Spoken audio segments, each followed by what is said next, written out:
sports. We are the Fourth. We are Florida.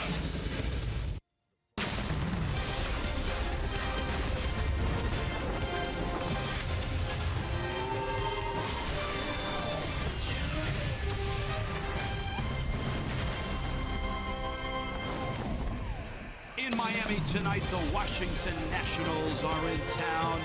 Fish, Nationals, long homestand in a 3-game series. Justin Bour gets to face his hometown team. That's right, he grew up in the Washington, D.C. area. Always seems to do well against the Nats. Hi, everybody. Rich Waltz along with Todd Hollinsworth. Welcome to Miami. The Nationals are here. Marlins haven't seen them much, which might be a good thing. They're really good. Yeah, they're a very good ball club. Great starting pitching, tremendous offense. They've been scoring tons and tons of runs. They have a double-digit lead over everybody in this division. And get this, they got one of the worst bullpens in all of baseball. That tells you something about the offense and certainly tells you something about the starting pitching. They also have Bryce Harper, and he's a guy that I don't think anybody has figured out, especially this year, how to slow down. Well, I'll tell you what, the exit velocity, he keeps setting his own records right now. He's in the middle of an 11-game hitting streak. He's taking his walks. He's being productive. He's back. He looks like the MVP that we saw a couple seasons ago, not the stud that we saw last year hitting 254. I think every time this kid takes the field, something can happen. But I'll tell you what, he is having a spectacular season. So is Zimmerman in this lineup. They're rolling right now. When a pitcher goes on the disabled list, oftentimes it's a shoulder or an elbow or a finger. But the finger is often a blister. Right. Not so with Justin Nicolino. This was a bunting incident. He was in the middle of a start and pitched well, but had to come out and go on the DL because of this. Gotta get your finger out of the way. Well, again, ends up at second base right there. So some time off for Nicolino. Had been throwing the ball pretty decently. Hopes to pick up where he was leaving off again. Good numbers again.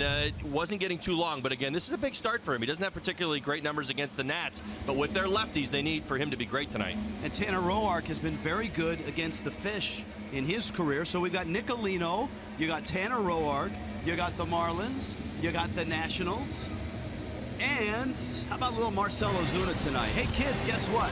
He is moving up in the All-Star voting, as he should. Let's discuss, shall we, when we return.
On Fox Sports Florida is brought to you by Jeep. Get great deals on the Jeep lineup at the Jeep Spring Clearance Events. By the Florida Department of Transportation, drive sober or get pulled over. By your South Florida Chevy dealers. And by Southwest, transparency, low fares, nothing to hide. Marlins and Nationals ready to go. Marcell Ozuna signing a ball. He may be doing a lot of that come July 11th. Let's go out to center field. Craig Minervini, Jeff Nelson. Well, Rich, thank you very much, and I think you are right about that. In fact, he is closing the gap a bit on Jason Hayward, so come on out and get your votes out online there at Marlins.com for the All-Star game. You made the comment, it was probably a good month ago, about Ozuna making an All-Star bid. He's only strengthening it now. Absolutely, and you look at his first half last year, pretty similar numbers going into the All-Star game compared to this year. He's just been have an outstanding year. He's hitting the ball to all fields, and you can't get the fastball inside right there. He's just going to pull it for a home run. I'd like to see him against his own teammate in the home run derby. He's got 18 on the year. Offensively, he's, you see, we're going to look at his ranks right here. You look at the average. He's 6th in the NL with a 324 average. If you look at his home runs, 18. He's 2 back from the leader, Eric Thames, who has 20. There's 3 guys tied at 19 and 3 also tied at 18. The 49 RBIs is 9th. He's also 6th in the NL in hits with 84. So this guy's doing it all. He's hitting to all fields. He has power to all fields. First half, incredible. Right now, I would like to see him have a complete season. Last year, he hit, I think, 209 in the second half. It could have something to do with the way the team is trending, but so far, this guy is fun to watch. Ozuna's hit the Nats hard as well, hitting 350 against Washington in his last 15 games. So here we go. It's always a good matchup, and the Marlins played them tough last year. Nationals-Marlins, game number 4 of the season between the teams, is next.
Amazing to think that here we are, almost the 3rd week of June, and the Marlins and the Nationals have played just 3 times.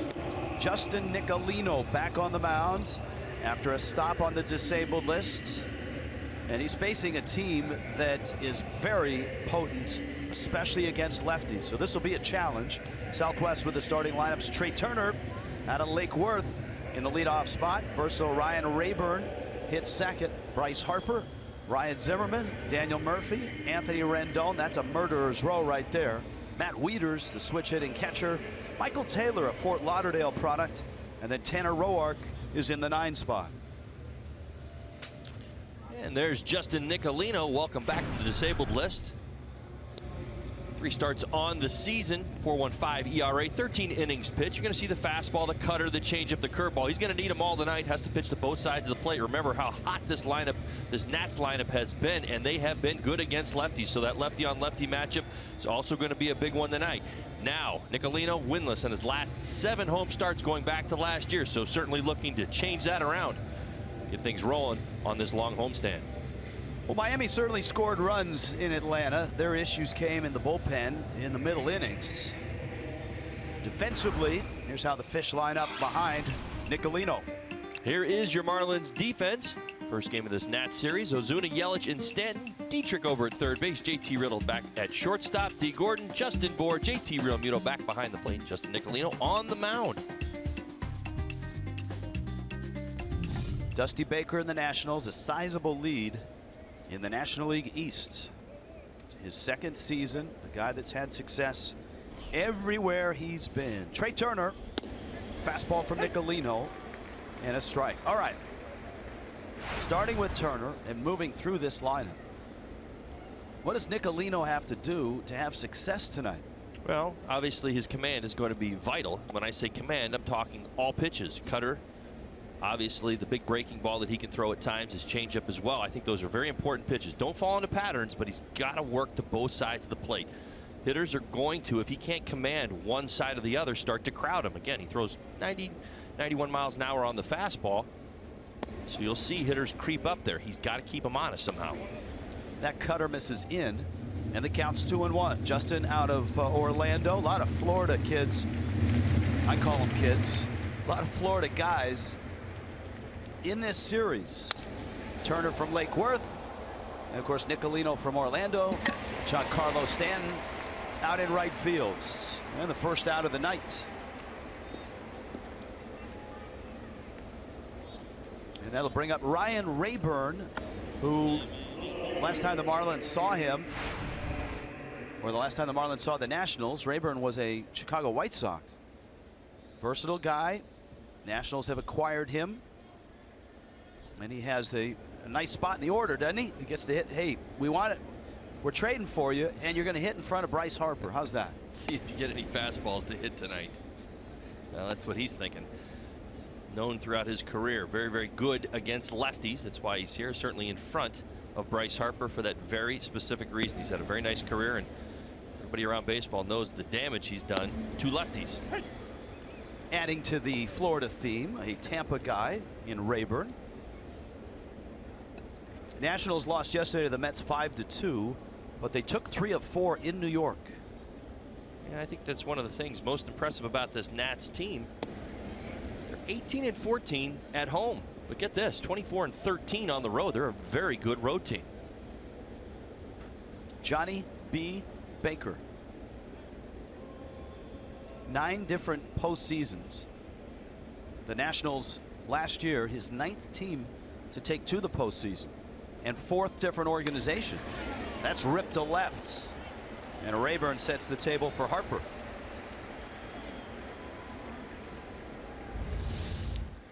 Yeah, we talked about establishing both sides of the plate. That fastball down, inner third right there. Rayburn, good swing as he stays through it, sets the table.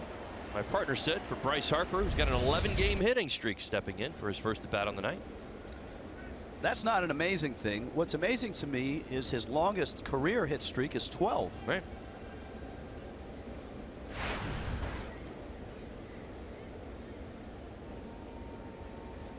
Big numbers for Harper. And Nicolino misses away.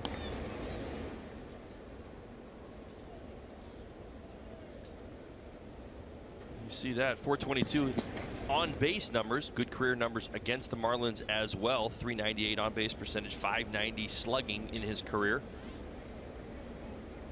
A little different hitter at Marlins Park, though. Only 267, 7 homers and 21 RBI. Certainly productive, but a lower batting average.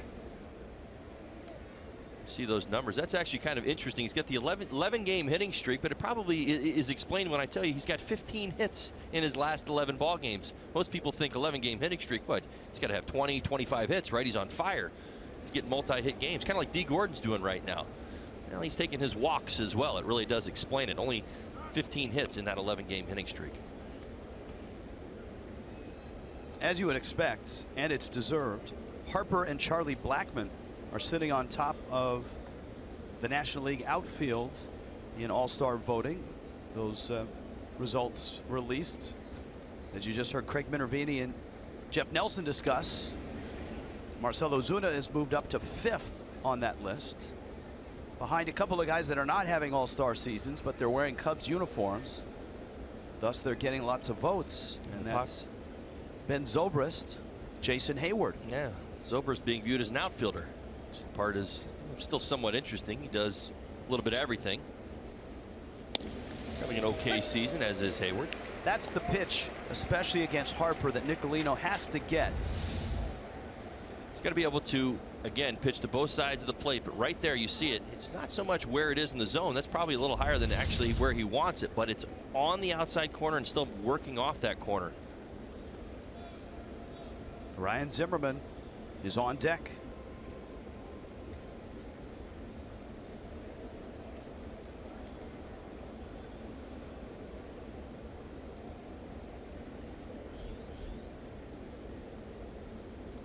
There's a look at maybe the MVP of the National League so far.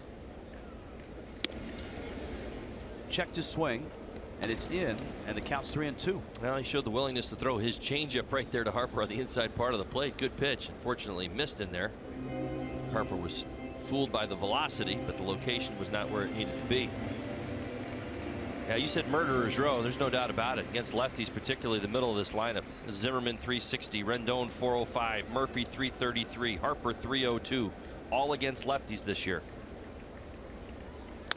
Harper drills one right field and deep. That's over Stanton's head, and it's out of the ballpark. That ball is gone. It's a home run. Harper holds up, but you can see the second base umpire.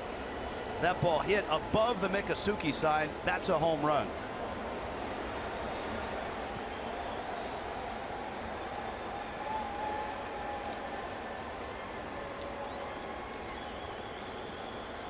And it's 2-0 Nationals. Now this is all about exit velocity off the bat. 8th career home run at Marlins Park. Giancarlo Stanton did everything in his power to play that just right.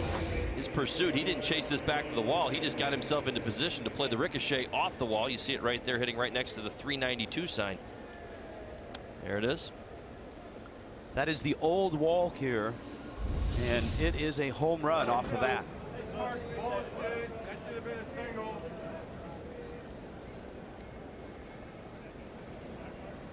Well, that didn't take long. Here's Zimmerman. Ryan Zimmerman, Bryce Harper, Daniel Murphy. I mean, when Anthony Rendon is your number 6 hitter, your lineup's pretty good. Yeah, and they've all been hot all season long. That's been a big part of what their story is. Again, I remind people how bad their bullpen has been, yet they're convincingly out in front. They've got a double-digit lead over everybody else in the division, and you keep, asking the question how and why. Well, they're scoring lots and lots of runs. They've actually given back a lot of ball games this year. That's how good they've been, and their starting pitching is pretty good. Their magic number might be like 20 if they had a bullpen that could lock down some leads, right? Right, exactly. Zimmerman pulls it, foul. They'd probably tell you we would have the best record in baseball. Okay, put your hitting shoes on. What's different about Zimmerman this year compared to last year? He's on time. Plain and simple. It's exactly what it is. I watched him an awful lot last year. Somebody might tell you his hands are a little lower, hands are a little bit higher. The key to hitting, and when you find a hitter is on or off, and then as the season starts to go and he either's burying himself or climbing out of the hole, it's really just about being on time. I mean, it's as simple as that. You watch the swings that he takes. You watch how he hits velocity now. In order to do what he's doing, he needed to be on time. Last year, he was not on time.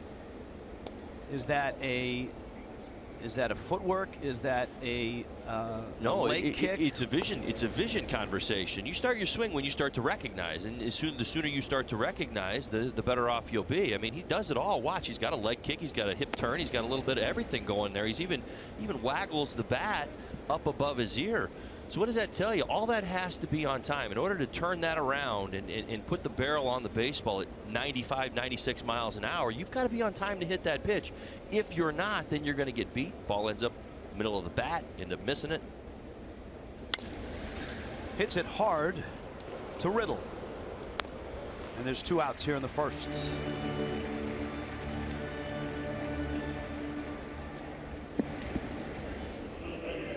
So with 2 outs, now Nicolino has to face. I mean, he's already gone through Harper and Zimmerman. Now he's got Daniel Murphy. And of course, Murphy is tearing it up again this year with a .345 average. He's hitting .413 since May 29th. Now .345 is good enough for 3rd in the National League. You just saw the number 2 guy. That's Zimmerman. Buster Posey at .352. Well, I think Murphy, you asked the question about Zimmerman. You could apply this to Murphy just a couple seasons prior to. I mean, always a very good hitter, but classically 289, 290, 295. Occasionally he'd hit 300. Now, how's he getting up to 345? Watch the front foot. Watch when he starts his swing. Watch when that front foot hits. See how early it is? Gets himself into the hitting zone, allows his front hip to turn back in and prepare those hands to fire. That's the biggest thing, and that's why you're actually seeing him hit for more power. Yeah, this is not ideal because it's a pitch way in on his hands, but what you're looking for right there is just his timing. His front foot's down, so he's ready to load. He's ready to go. Counts 0-2.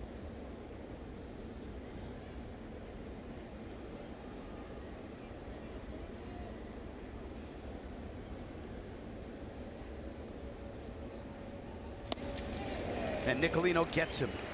But Bryce Harper opens the ball game with home run number 18. And it's 2-0 Nats.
Miami nothing.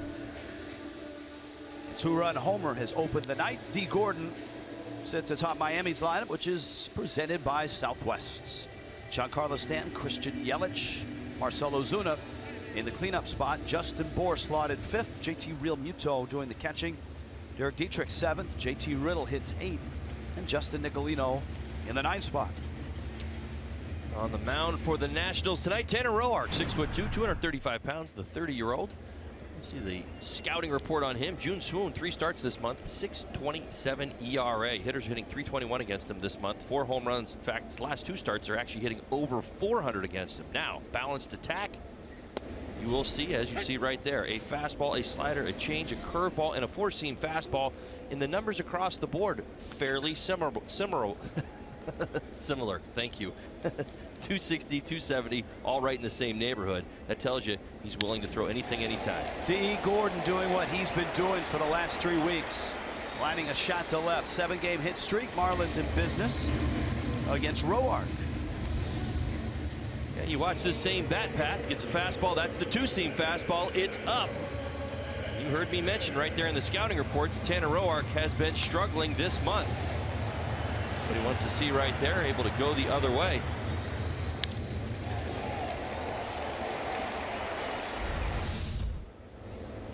Here is Stanton now. Giancarlo.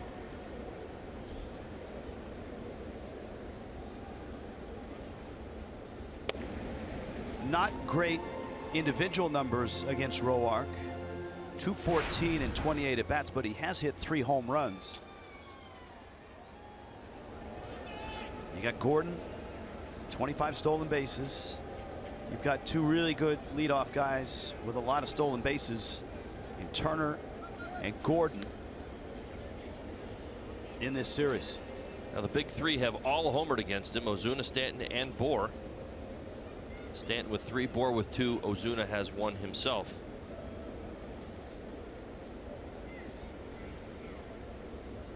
Base stealers 4 for 7 against Roark.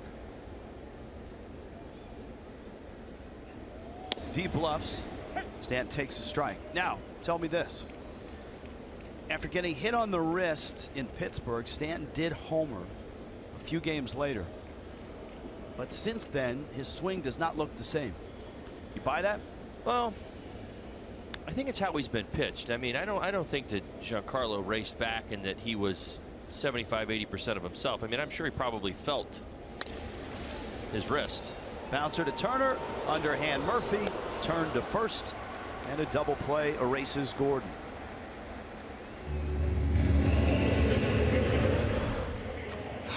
Let's take a look at the Nats defensively. Rayburn's going to get the start in left field. Michael Taylor has taken over center field for Adam Eaton. He will be lost for the year. Bryce Harper over in right. Rendon, Turner, Murphy, and Zimmerman. Wieters behind the plate, couple Gold Gloves, and Tanner Roark on the mound.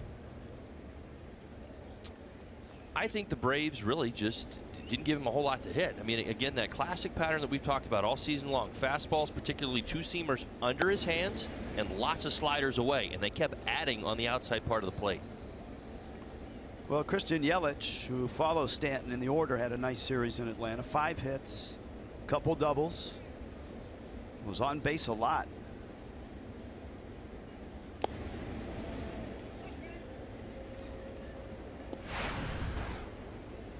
Sitting on a 2-0.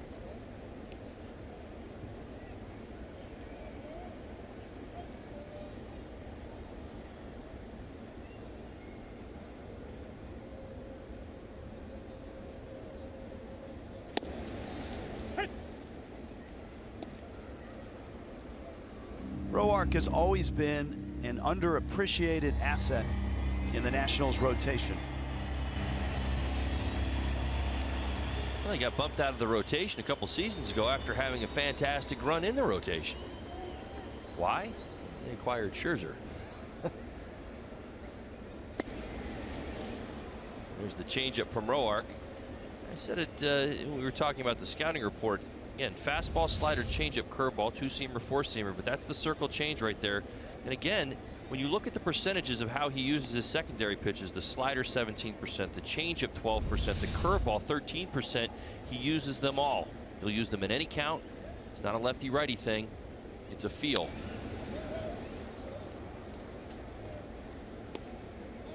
Roark's numbers against the Marlins have always been good, especially lately. And you see that's been 95 starts, and as you pointed out, he's been in and out of the bullpen as well. You know, he's been on quite a roll here. It's one of his favorite parks to pitch in. 178 ERA. Last 4 starts versus the Marlins.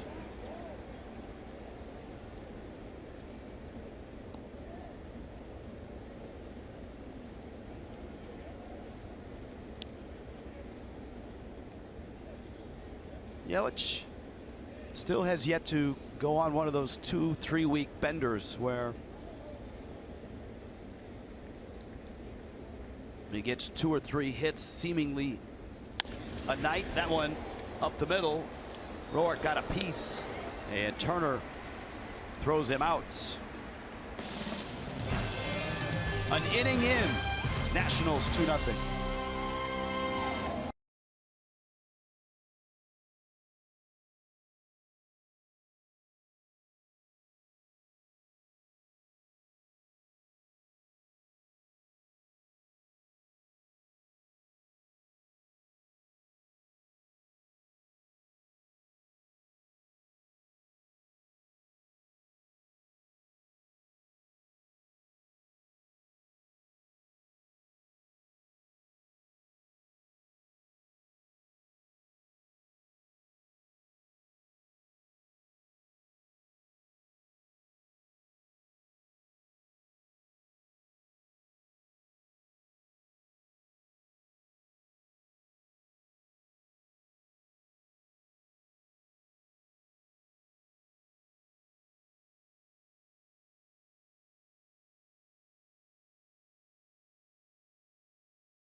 Two 2-0 start for the Nationals. Little T-Mobile Unlimited baseball break. Bring it on. How about some Nolan Arenado? How do you do this? How do you go for the cycle on a walk-off homer? Torey Lovullo still has those Diamondbacks playing well. Here's that finale yesterday. Because he's that good. That's why. A lot of people have been barking for years now. He is going to win an MVP at some point. Goes to the All-Star game annually. It's a pretty good conversation, I think, even right now. Obviously, Chris Bryant, the popular vote, certainly well deserving. Very strong numbers over at third base. Arenado got it going on, and that Colorado Rockies team's playing some good baseball right now out west. Arenado behind Bryant in the voting in the National League. That's a tight race on the corner. Here's Rendon.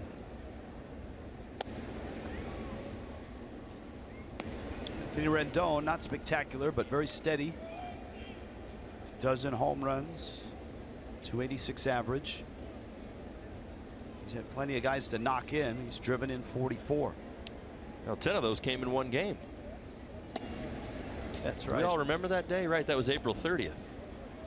Against the Mets. 10 RBIs. In fact, his first 22 games, 226, no homers, and 5 RBIs. Now, since that day, the Rendon we're talking, that we're used to seeing, 320, 12 homers, 39 RBIs, and OPS 1.087. That ball's cranked. Left center field deep. Yelich is back. And it's gone. And the Nationals have hit 2 long ones.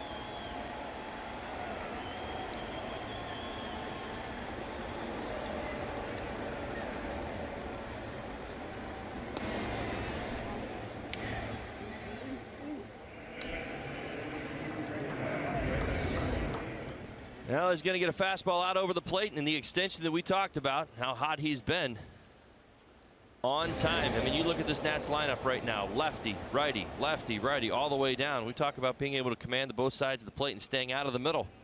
Absolutely vital to the sluggers in the middle of this lineup. They're actually able to command both sides of the mound as well. Lefty, righty, doesn't matter. Yeah. You've got a balanced lineup like that. It doesn't allow you to, especially when everybody's hot, the way that they've been with power, on-base percentage, good batting averages, you know, all of them. you're going lefty-righty down. It doesn't allow a starter to get into a rhythm. Slider's working on this spot. I'm getting it there every time. My fastball is good here. Wieters guides it out to Gordon.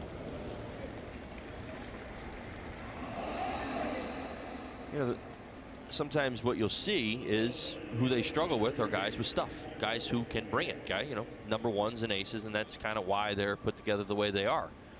You're going to face some guys that if they're not throwing 92, 93 miles an hour at least consistently, that at some point there's going to be a vulnerability because this lineup is completely balanced. You've got 2 hot left-handed hitters, 2 hot right-handed hitters, smack dab in the middle.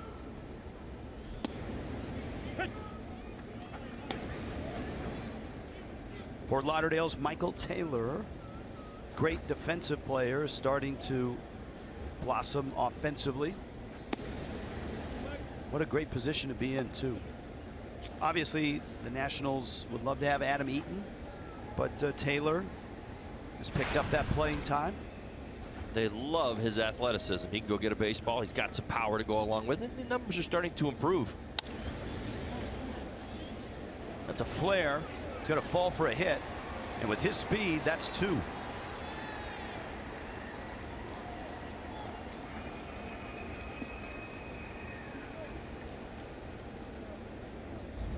It's the 12th double of the season.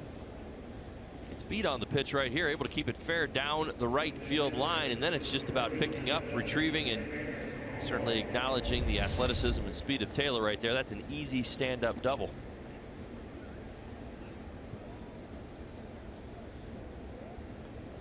And so Taylor is at second, and here's Tanner Roark.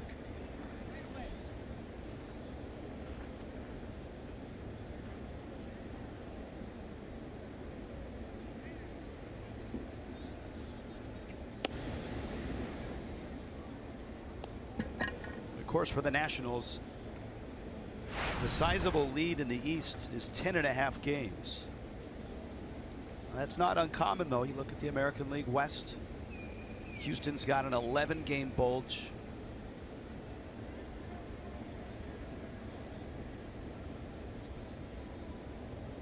I think for the Nationals, what will drive this team, at least you would think, is the fact that they have yet to live up to their sizable potential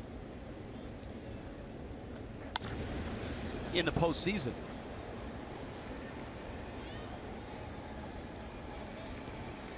No, I think the preparation, I think the boost or the shot in the arm that this team so specifically needs, they've been winning despite the worst bullpen in baseball.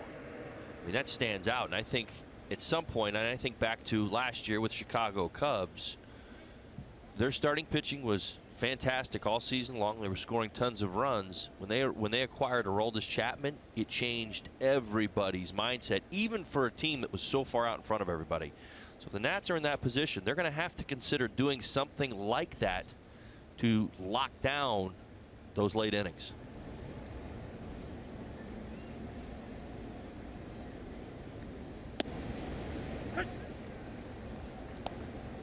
Now, I've run across one of those sets of numbers that are about as odd as you've ever seen. Now, Trey Turner, as we all know, is an incredible athlete, great shortstop, steal bases. In fact, he stole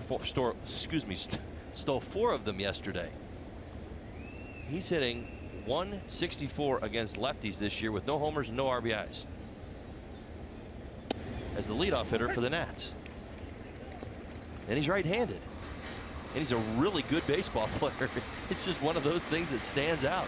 Look at those numbers. Not an RBI against the lefty. He will be 23 at the end of this month. So I think a lot of what you see with him is just scratching the surface. Absolutely. I think the sky and the potential is unlimited, considering where he hits in the lineup as well, and the guys that are hitting behind him.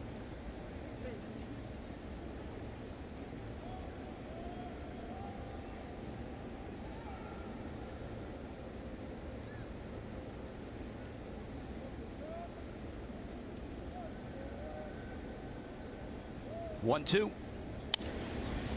Got in on him, and Gordon is there. And D makes the catch.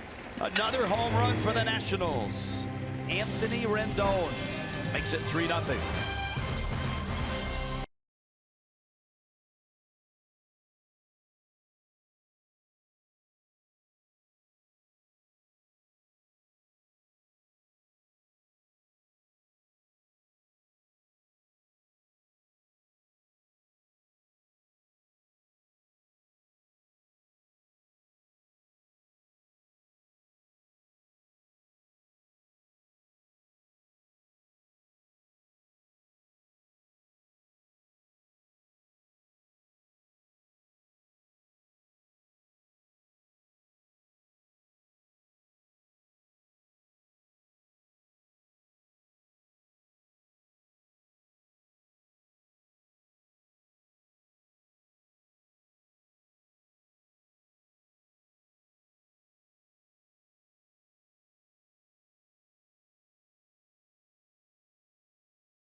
Harper, Anthony Rendon.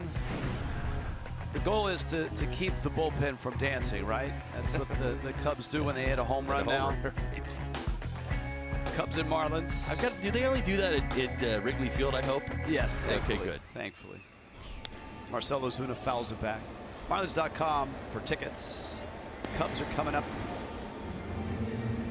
4-game series starts on Thursday.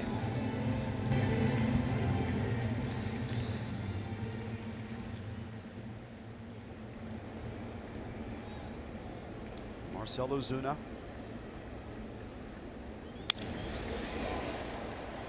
That one sounded like it busted his bat. That's the first out of the second inning.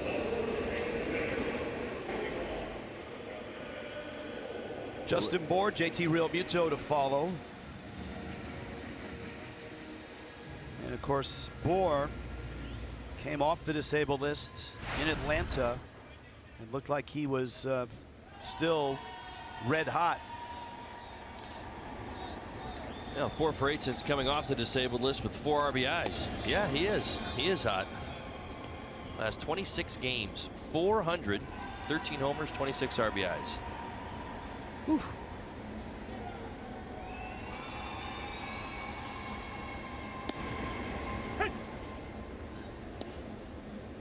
A ball and a strike.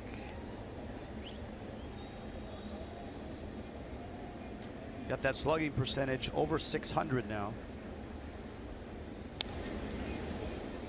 That OPS up in the high 900s. Come on. Always impressive to see that right there. 95 at the waist. Piece of hitting right there. Pinch hit. A couple of big hits in the Atlanta series.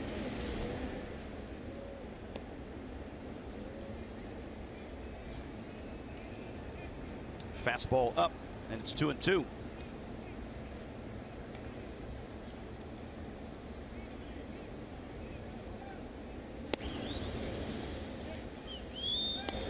Bour, of course, grew up in the DC area.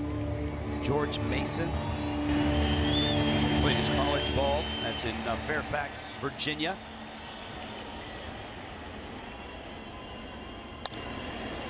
Hooks a breaking ball. Zimmerman spins around and gets the out.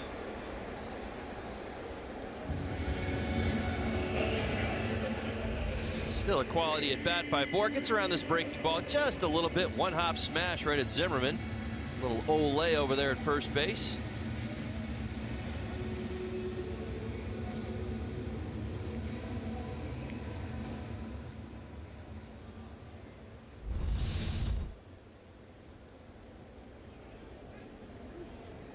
Here comes Realmuto.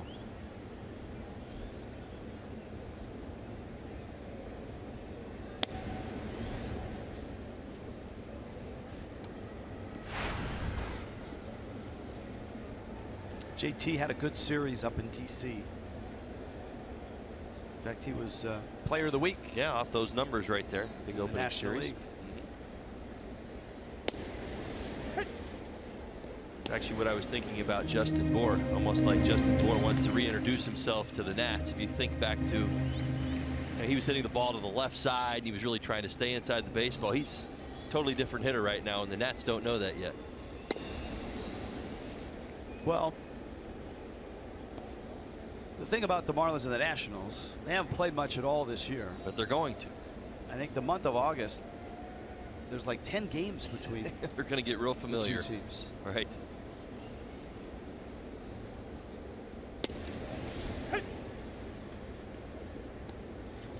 2-2. You know, I remember early in the season, you and I were talking about, you know, the keys to the Marlins season and how it would be successful. We talked in a lot of ways and pretty exclusively about being good in this division. Nats are certainly that. Tanner Roark sharp tonight. Couple home runs. And the Nationals with a 3-0 lead.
Copyrighted telecast is presented by the authority of the Miami Marlins and may not be reproduced or retransmitted in any form.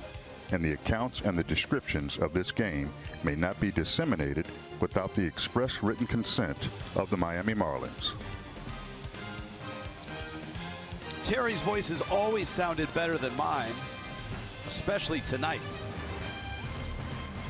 Working hard. Great to have him with us in Atlanta as well.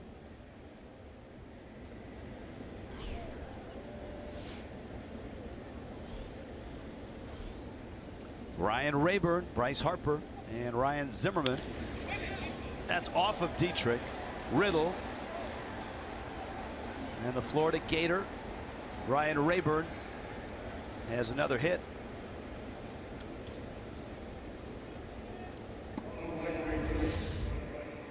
This is. They're going to give Dietrich an error. Certainly was hit very, very hard. Able to come up with the handle. See it one more time. Yeah, one hop right off him. Kind of climbed up his arm right there. All right. What did you write in the book? I hadn't written anything yet. I'm going to write error. Okay. Only because it's an error. Now, if it changes, it's not on me. It's on someone else. All right. I wrote infield hit. Well, now if you ask that question differently, I'll give you a different answer. Harper lined one out to right. He sure did. That was about 20 feet off the ground. Giancarlo Stanton's head. Take a look at it one more time. Yeah, that's the fastball low zone. Nicolino's reaction to it. He knows it. What's so interesting about that is he had just missed with that changeup. That's a changeup he actually ended up striking Daniel Murphy out with back in the first inning. Missed the pitch before, went back in there with a fastball.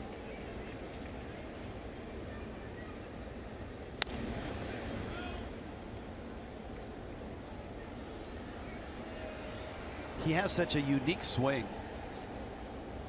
Violent, not at all smooth.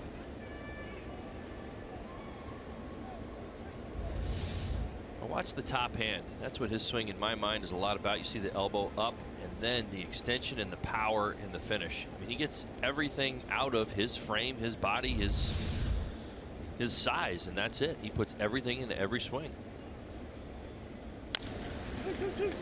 Nicolino lost it.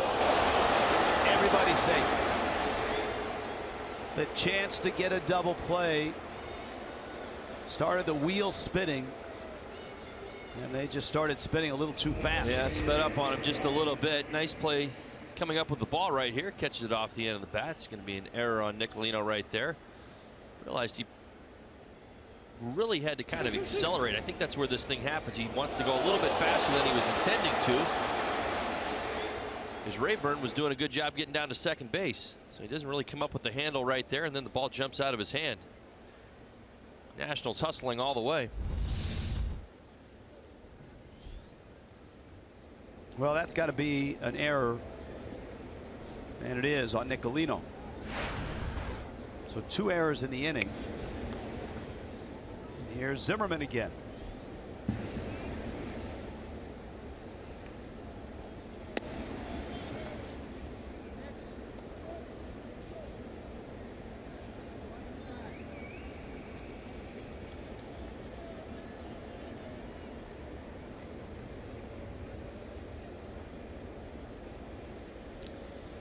Zimmerman, hot shot to JT Riddle his first time up over at short. Certainly would do the trick here. Marlins would like to turn 2, keep this deficit at 3 here in the third. You know, the amazing thing about Zimmerman is a lot of people in baseball wrote this season off for him. And if you read many of the preseason publications, a lot of them say that the Nationals may have to find another option there as this season goes along. Busted bat. That one almost got Dietrich. Yelich makes the catch. Obviously, Zimmerman has proven a lot of people wrong. This was a scary moment for Derek Dietrich out there. Watch the cutter, going to get in on his hands. Barrel's going to go to third. Ball's going to go to center field. In fact, Zimmerman wasn't even sure where the ball had went. Watch his eyes. Kind of tracks the barrel to third, not the ball to center. Get out of there, Derek.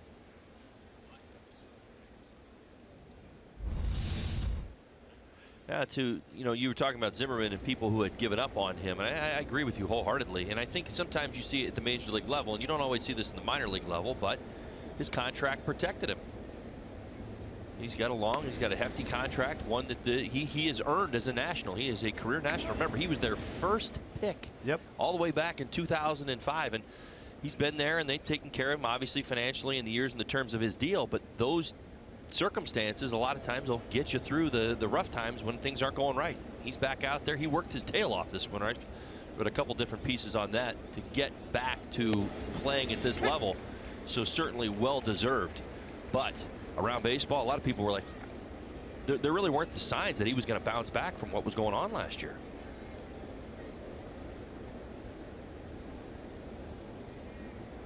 Daniel Murphy, runners first and second.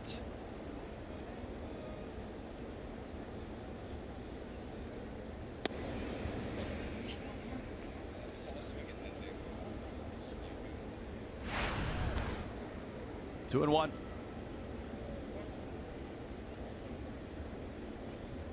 Murphy, always such a steady hitter, became a spectacular one in the postseason in 2015.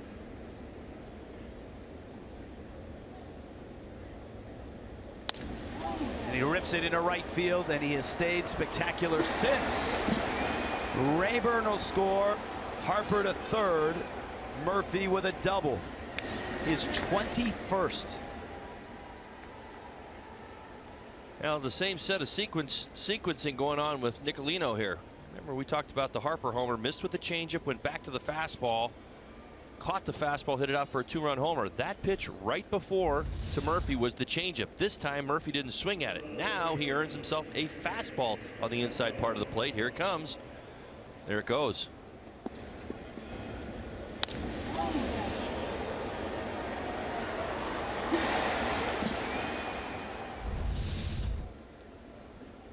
Miami is going to intentionally walk Anthony Rendon to pitch to Matt Wieters. Part of the storyline of this ball game, you can see the doubles leaders, Arenado at 26, is that the Marlins bullpen got chewed up pretty good in Atlanta, both in runs given up and innings pitched.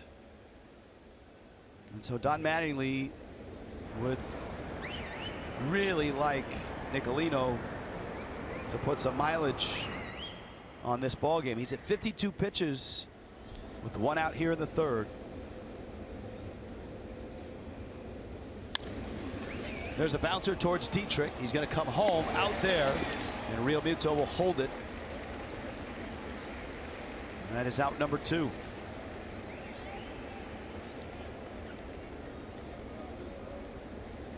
Nicely done by Dietrich. Slow roller to the left side, comes in, fields it on the big hop right there, able to get a good strong throw off to Real Muto. No chance for turning two. Wieters got out of the box pretty quickly. But a big out right here.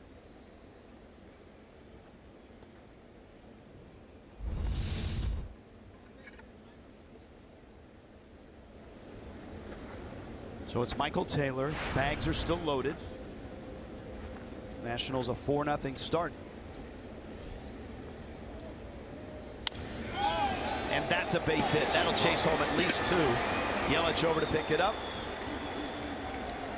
Murphy and Rendon score. And Washington has cracked this one open at 6-0.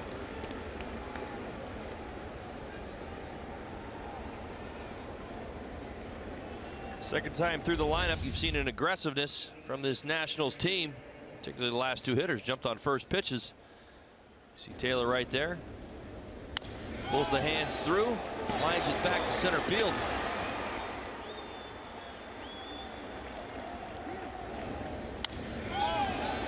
couple extra opportunities because of the errors at the beginning of this inning. Tanner Roark now as Nicolino tries to get out of this inning. 3 more runs here. And a 6-0 Washington lead. Nationals came in having scored 378 runs on the season, second in the National League. Coors Light. Who couldn't use a Coors Light right about now? Cold hard fact. Well, over 5 runs a game, second to the Yankees, and they've not been shut out all season long. I tell you, they may have the best balance in the middle of their lineup of anybody in baseball. When you look at the combination of lefties and righties and where everybody's at right now, I mean, it really is scary. And they have significant assets on the disabled list. Adam Eaton is out for the season, it seems. And you got Jason Worth on the disabled list.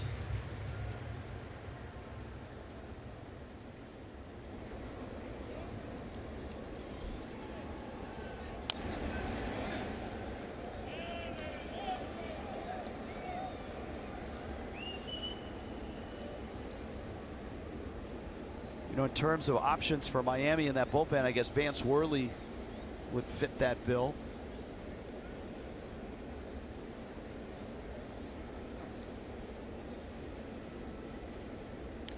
Now at this stage, down 6-0 here in the top of the 3rd. You may have to consider getting more mileage out of Nicolino regardless. You know, whether it's the obvious, yeah, you're down 6-0. It may just be circumstance. You have to remember, you have to manage through this week. There are no off days. It's a long homestand. Some good clubs. Cubs and Mets coming in. Nicolino thought he had a strike.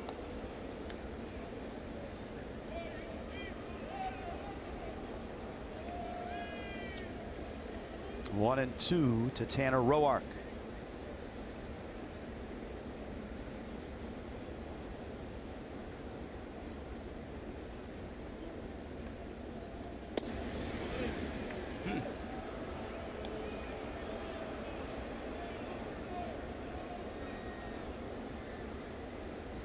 We apologize.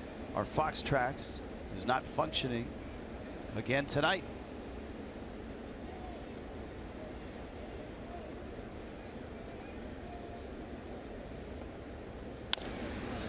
Chopper, Dietrich has it on to first. It has been all Nationals. They put 6 runs up on 6 hits.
Set again, and the 2-2 pitch.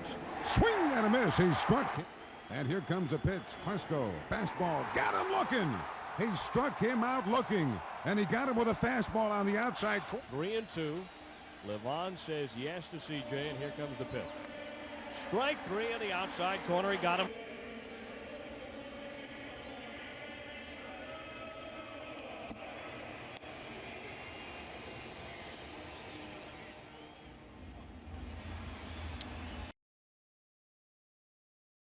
Time now for a Marlin moment driven by your South Florida Honda dealers. Like it went around the plate. Now the set again, and the 2-2 pitch. Swing and a miss. He struck. And here comes a pitch. Klesko, fastball, got him looking. He struck him out looking, and he got him with a fastball on the outside corner. 3-2. Levon says yes to CJ, and here comes the pitch. Strike 3 in the outside corner. He got him looking. Other strikeout badly in the pitch. Breaking ball, strike 3 at the belt down the middle. Now, obviously, that was before Fox Tracks was invented, or even Quest Tech, which was the earlier version of that.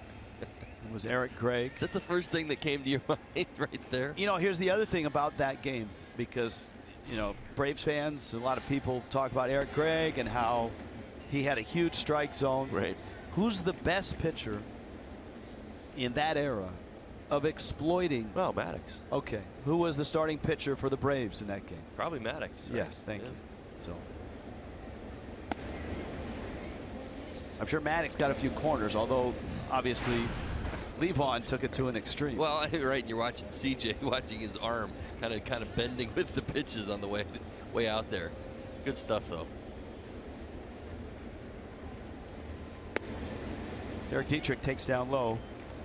You got Dietrich, then you got Riddle. Nicolino is due third, and Worley is up.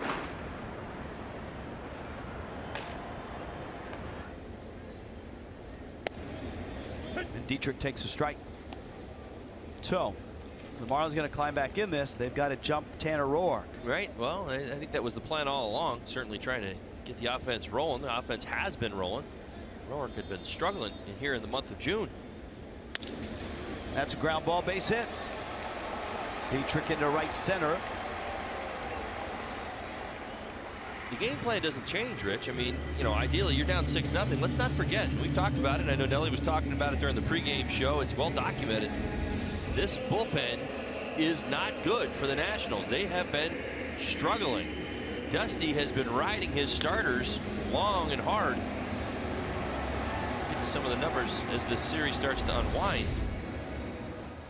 Max Scherzer's gone 8 innings 5 times already this year. I mean, there's some pretty obvious things that are going on. If the Marlins can force Roark out, and you see right there, he's at 30 pitches here in the third, but if they can get that pitch count up, and they've been doing a great job of that, then you get into their bullpen. Anything can happen.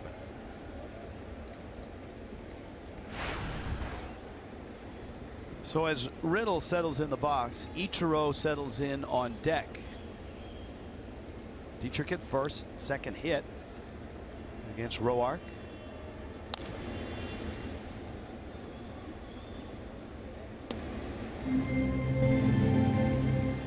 There is Ichiro.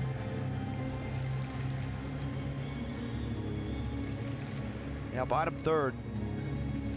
Justin Nicolino has thrown 60 pitches, and the Nationals have 6 runs.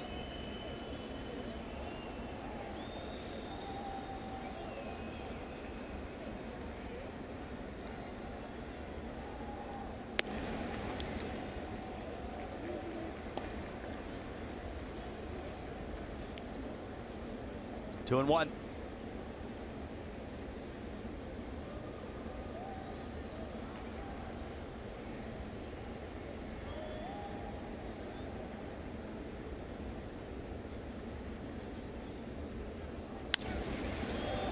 That one's going to peel foul.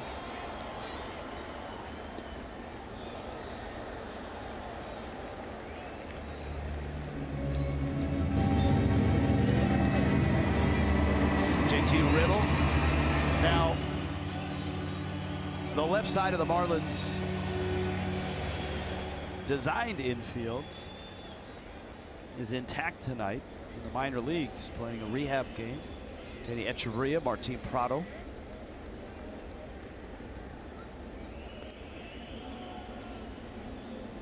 I believe that's with Jupiter tonight.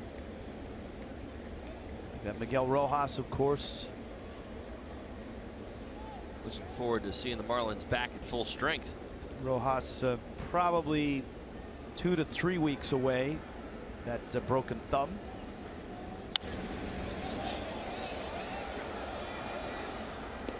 Nice job by JT right there. 2-strike approach. Short and quick, able to foul that off, keep this at bat rolling. Would expect to see Dietrich moving here. Down 6-0 in the third. Ichiro on deck. Certainly does change things around a little bit. The Marlins have to be a little bit more offensive. Main objective is to get into that Nationals bullpen as quickly as possible. See what you can do. Riddle sends that left center field, hits it well. Turner dives and won't get it, and rolls to the wall. Dietrich will score. Riddle to third. It was Taylor who made the dive and just got a piece of it, but also kicked it further away from Ryan Rayburn. Tremendous effort from Taylor. Great swing of the bat from JT Riddle right there. Saw those fastballs fouling him off the other way. Really nice swing, driving it to left center field. You see Taylor on his horse trying to come up with it. Unable to. Said the ball kicks away after he dives right off his head. It's all the way down into left field. And JT Riddle himself an RBI triple. Marlins are in business. And here is Ichiro. Infield's back. Ground ball will score the run. And Ichiro takes a fastball for a strike. Well, Ichiro 11 pinch hits on the season, 4 for his last 4.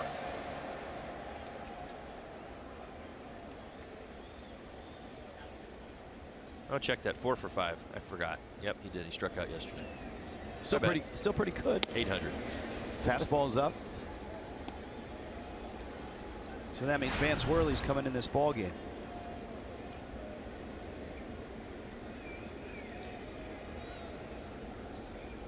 Well, what all the information tells you, coming into this series, you knew that the Marlins were going to have to be particularly offensive against this Nationals starting rotation. Ichiro to right. Now Harper's got a good arm. Riddle tags, and he'll hold there. Harper's throw on a hop. Nice job by Roark to back it up. And that's a smart play by Freddie Gonzalez. Well, Bryce Harper tied for second in the National League with 6 outfield assists. See the swing right there by Ichiro. Harper does everything right as far as getting himself in throwing position. Now the throw's not the best, but that's not what you go on. I know the crowd reaction says, how come he wasn't running right there? Well, as a base runner over at third base, you've got to hold up. You still got an opportunity to score with one of your hottest hitters stepping into the box in D. Gordon. No point for the Marlins to roll the dice right now, down 6-1. And so here is Gordon. And you got Stanton on deck.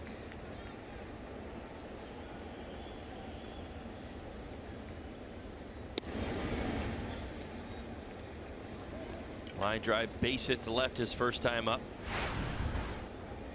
Comes into this series, multiple hit games in 4 straight.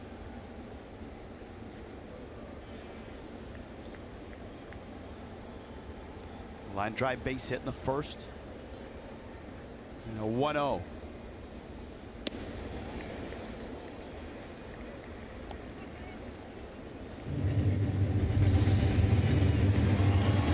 Yeah, that's the slider right there, trying to get D to roll over it. And able to command it to that part of the plate.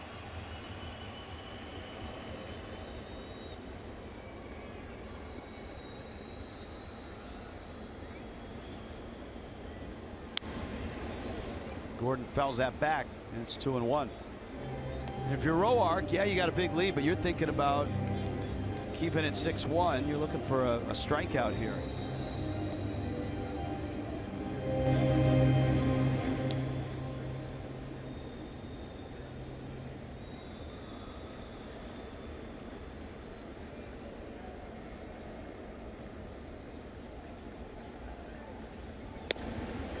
Elevates a fastball. You see some of Dusty Baker's problems this year, and a lot of what I've talked about during the ballgame already with this Nationals bullpen and some of their issues. So this is the National League starters, number of pitches thrown. Scherzer, he's in 5th place. Roark's in 8th. Gonzalez in 9th, and Strasburg in 11th. So your top 11, you've got your entire rotation as far as pitches thrown. Ooh, a strike.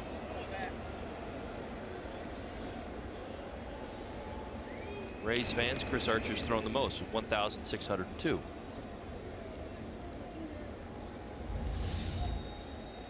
a look. That's a bad call. Especially on 3-1, it's a bad call.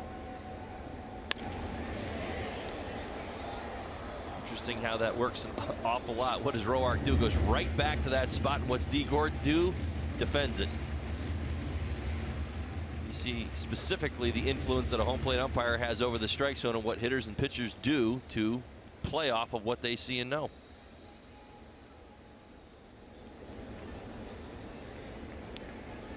See what he gets. 3-2.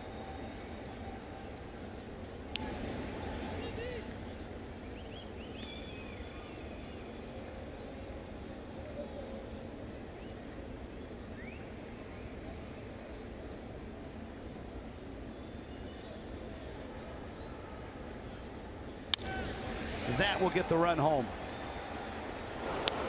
And a nice job by D. Gordon. Roark staying away from the lefties. A lot of fastballs on the outside part of the plate. D. Gordon right there, thinking that way. Well, actually was out a little bit more out over the plate. Good recognition by D. It's the run across.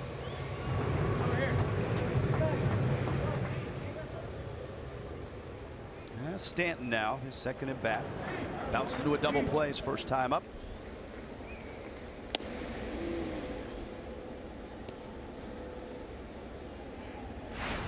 '17 home runs. Ozuna now with 18. Bohr at 17. That's a missile. Rendon from his backside. It's going to be a base hit. And Stanton will hold first.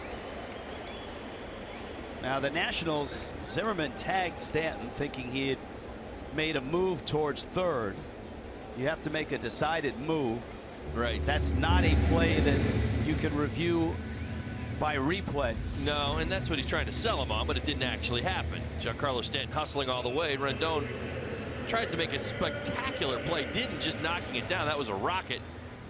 You know, in watching him, he didn't, but when he crossed first, he was somewhat at an angle, and it's not if he's on that side of the line, it's if he makes a decided move towards second. Yeah, and there's no decided move towards second base right there. It's actually a left shoulder turn, a left foot turn towards second base, and you did not see any of that right there. This is going to go away rather quickly. Watch Giancarlo Stanton, just how he ends up. Certainly we understand he's on the inside part of the bag. You can make the argument that his hips turned slightly, but it's as he's crossing the bag. His shoulders don't turn, his front foot doesn't turn. You can almost make the argument that he's looking to avoid Zimmerman, who's sprawled out down the line.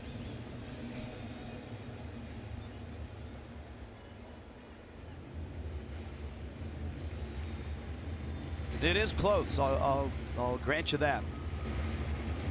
But the first base umpire, Clint Fagan, had a good look. Carlos Torres, the home plate umpire, neither of them made that call. And again, you can't use replay for that. Here's Yelich.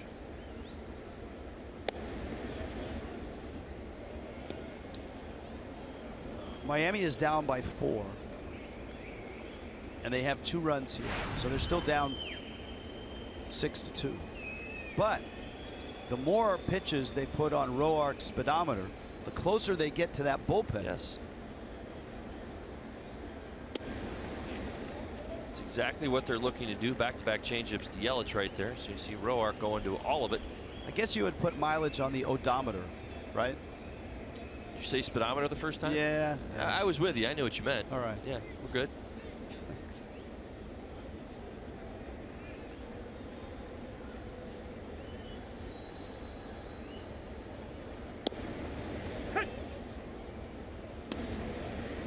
Second time through, the Marlins are putting together just good at bats. You're starting to kind of see it, and this is the one thing that I've been picking up on over the last 3 or 4 weeks. When you watch them that second time through, much more deliberate, game plans being executed, offense starts to roll.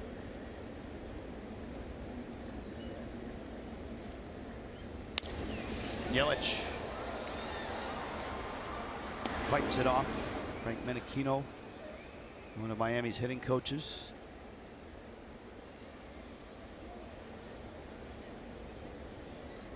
There's Mike Pagliarulo. Most teams in Major League Baseball have 2 hitting coaches now. It's an immense job for one man. Wow.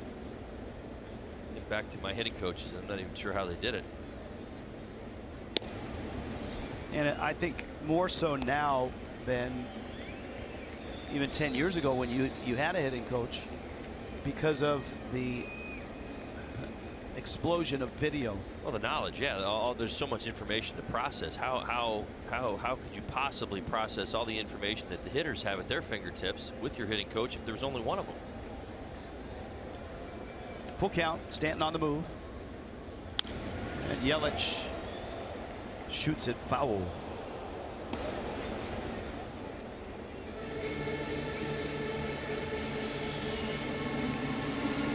I'll tell you what, Christian Yelich could come up with a base hit right here and continue to extend Roark this inning. You're starting to get to a good spot, this Marlins team, to get themselves back in this ballgame. Yelich had a hot smash off of Roark. Ended up in Trey Turner's glove.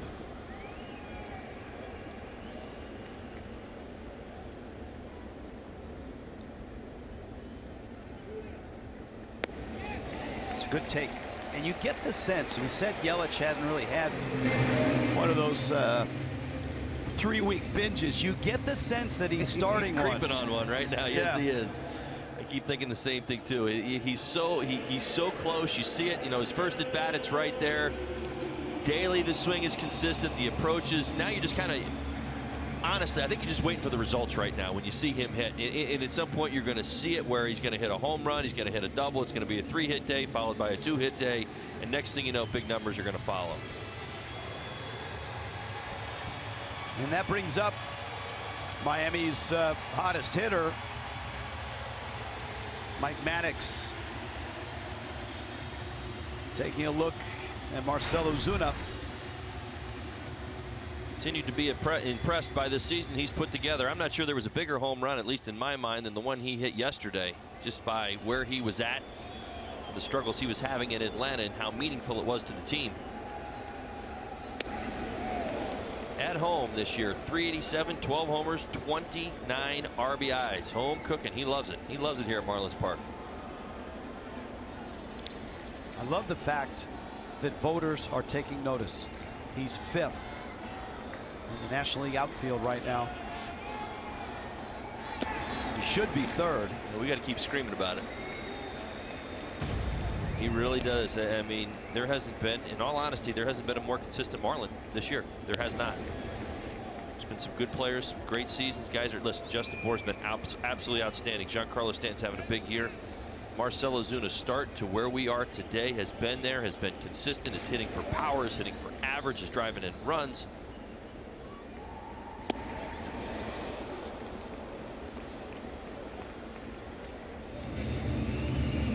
Aggressive on the 2-0. Yeah, he threw him a changeup right there in that hitter's count.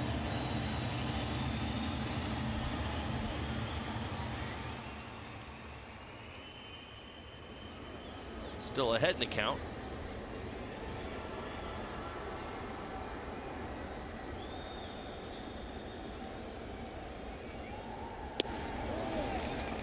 This was yesterday.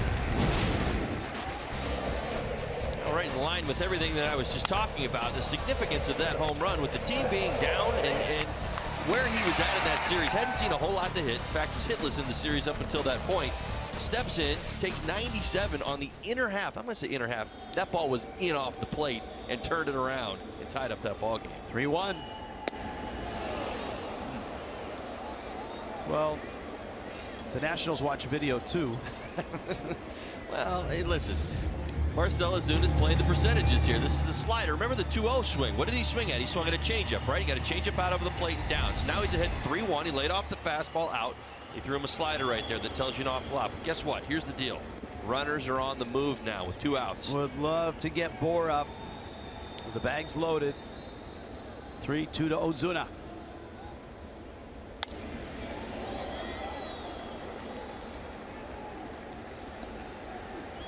So action pitches, the 2-0, the 3-1, now the 3-2. Well, right. He's Why? seen 3 different pitches. Because that's the adjustment that Marcell Ozuna, you see him a little frustrated right there. That was a fastball out over the plate, but 94 miles an hour. What was he doing? He was protecting against the secondary pitches because he's swung on a slider, he's swung on a changeup. I got to wait a little longer. So that fastball got in a little bit. But what's he done so well this year? Shot the ball to right field in these situations, particularly on fastballs.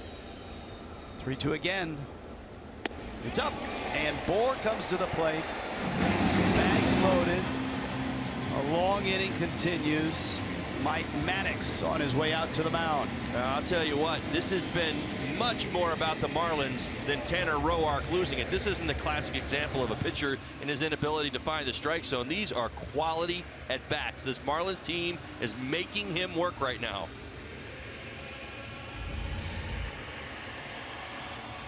So what does he do? He goes to the fastball. He thinks that Marcell Ozuna is going to chase it. Not happening. Not the new and improved Marcell Ozuna. Oh, by the way, look at that, 37 pitches. Right. And here's the other thing. I was thinking back to that big walk. Remember, we talked about that big walk in the Atlanta series that Marcell Ozuna took that led to the Bohr at bat. What Justin Bohr do? He came through. Big base hit to right field.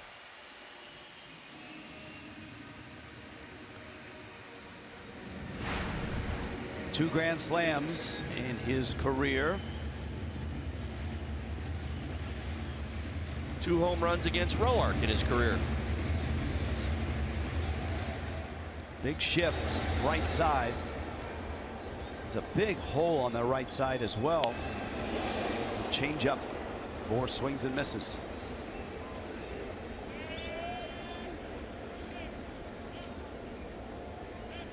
Now Turner is going to come over on that first base side of the bag.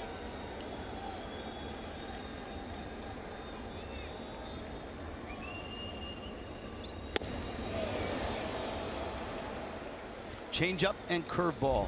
Yeah, that's a sweeping slider right there. Watch the action down in the zone, kind of working its way into Justin Bohr. Over the top. The swing right there. So he's going to have to fight with 2 strikes.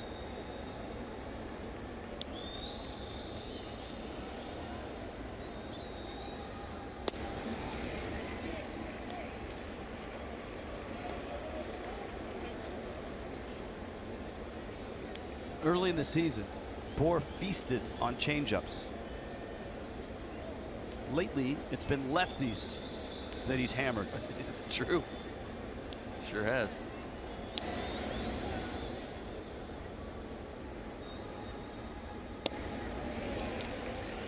And it's 2-2. There is nobody near third base, and so Giancarlo Stanton is almost in Miami's dugout. Freddie Wisely standing behind Giancarlo Stanton. Good play, Freddie.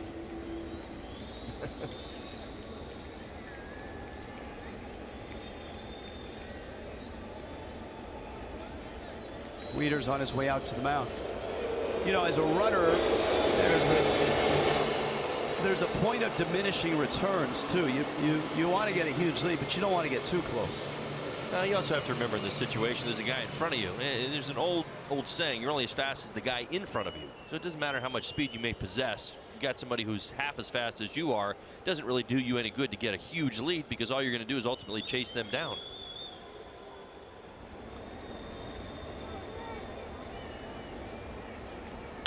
Right field, it's deep, and it's gone, and it's tied.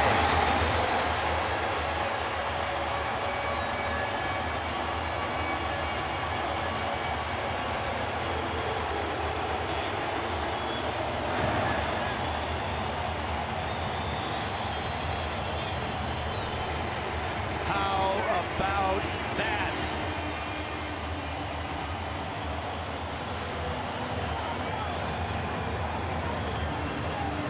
Well, Matt Wieters went out, talked to Tanner Roark, said, you know what, your changeup's been a big pitch for you tonight.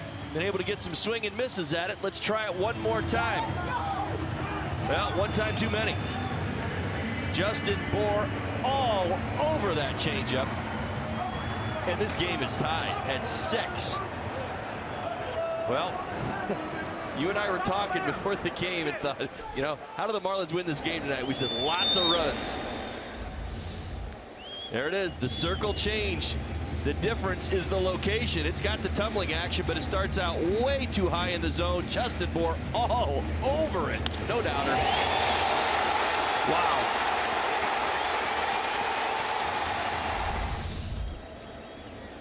Real Muto up the middle. That ball's going to find a hit. And Miami has hit around, has tied this game, and has forced Dusty Baker to get his bullpen up in the 3rd inning. This is exactly what the Marlins game plan was coming in. Swing right there. He'll take that right there, base it up the middle. Once he gets it over Roark, he's got a good shot at beating it out.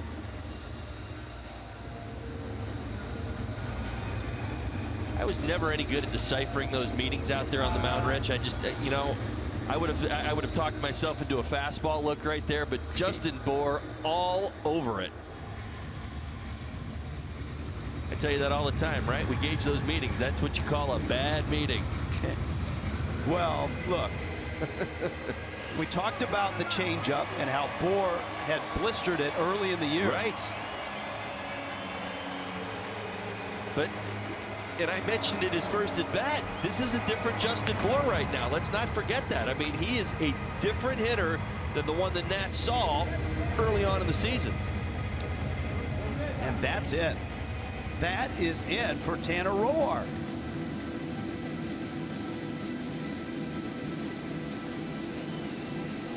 .44 pitches this inning for Tanner Roark. Forces the hand, Dusty Baker. Amazing. This is a 6-6 ball game.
An abrupt U-turn. The Nationals race to a 6-0 lead. Miami's put up 6 here in this 3rd inning. And Matt Grace comes on for the Nationals. Yeah, 8 innings, 3 strikeouts, 3 walks. Hasn't given up a home run yet this year. Sinking 2-seamer fastball. Slider combination. Gets a lot of ground ball outs.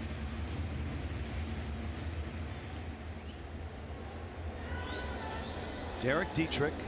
JT Real Muto at first. Dietrich opened this inning with a single to center. Justin Bour's 3rd career grand slam as Miami even. And now it's a battle of the bullpens.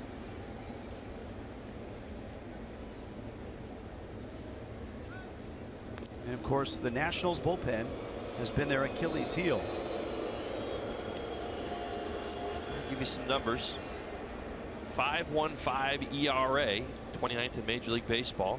It's the Nationals bullpen. 190 innings. It's the fewest. Well, there's a reason why it's the fewest. Dietrich swings and misses. Ball in the dirt. Real Muto ends up at second. Good starting pitching, but a combination of issues in the bullpen. Now, batting average against .274. That's last in Major League Baseball, and they've also allowed 35 home runs. That's 8th. Take into consideration they've pitched the fewest innings, so that number's actually bigger. They've had their issues.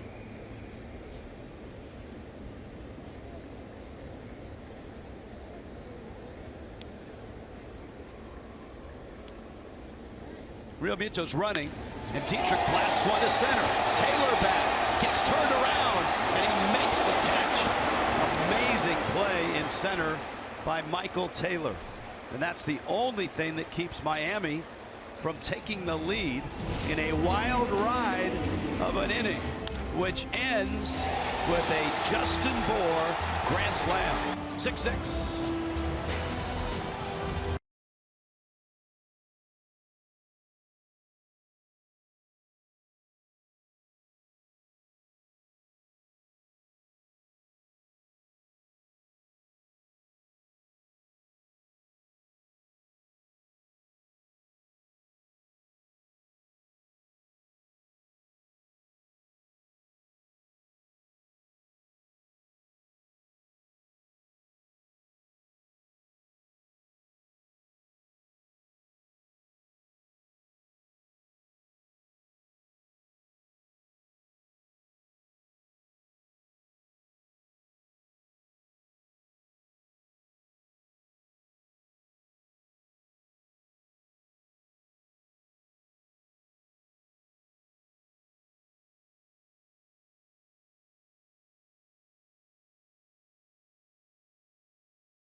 Miami has tied it. And were it not for Michael Taylor, it would be 7-6. Wow, there's some nice reroute going on here. You see that peek over the right shoulder, back over the left. Let's save the Nats a run right there. See that athleticism that he possesses. Nice running catch. That's a great play. Everything about that he did correctly. It's exactly what you want to do. You've seen his closing speed. He definitely has it. Well, now it's Vance Worley's game. So it's Miami's bullpen against Washington's bullpen.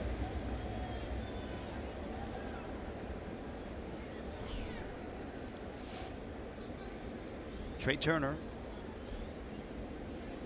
at the top of the order.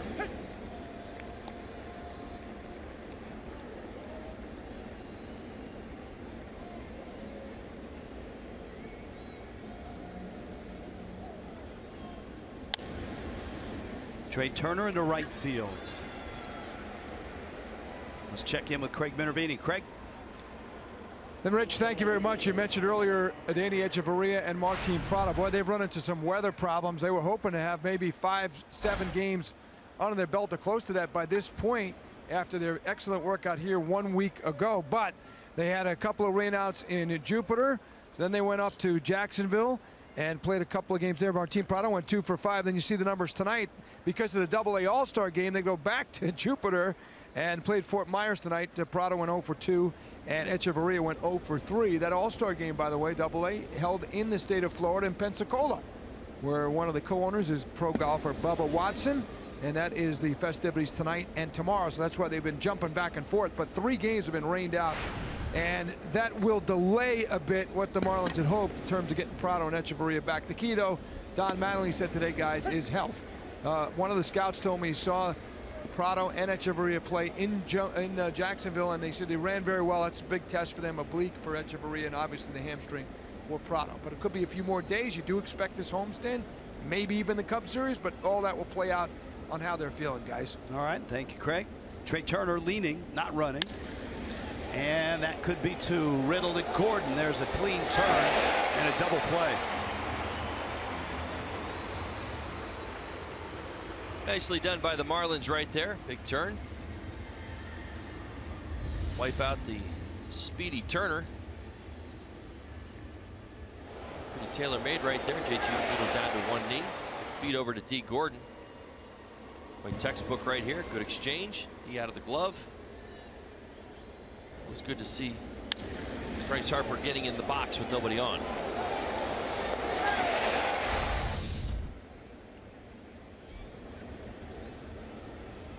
By the way, Rayburn's ball in the third has been changed to a hit. No error on Derek Dietrich. No liquid paper needed in my book. I told you. Well, I admitted there was exit velocity all over that baseball, but I had to go with I was talking. I hadn't written it down yet. All right, there you go. 1B.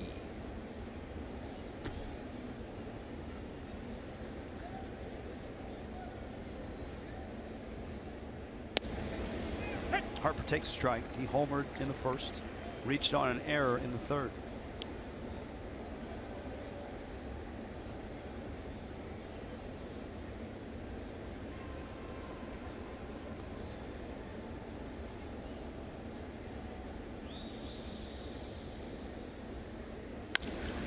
Liner left. Ozuna's there and he makes the catch. What an interesting game this has become. It's bullpen against bullpen, and it's 6-6.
Let's do some Geicoing, shall we?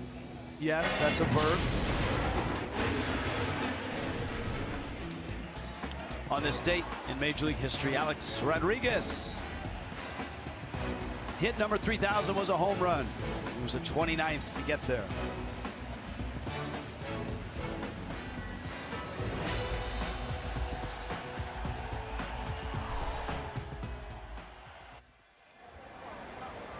JT Riddle. Price is still in there. Riddle fouls it off. Some of you may have just arrived. Some of you may have left when it was 6-0. You missed Justin Bour's grand slam. We've talked about Marcell Ozuna today moving up in the voting for the outfield in the National League. He's 5th now. I'll tell you what, Justin Bour, I know there's some great first basemen in the National League, but Justin Bour's numbers, despite going on the disabled list, are still pretty incredible. Rendon makes a catch. Riddle is out.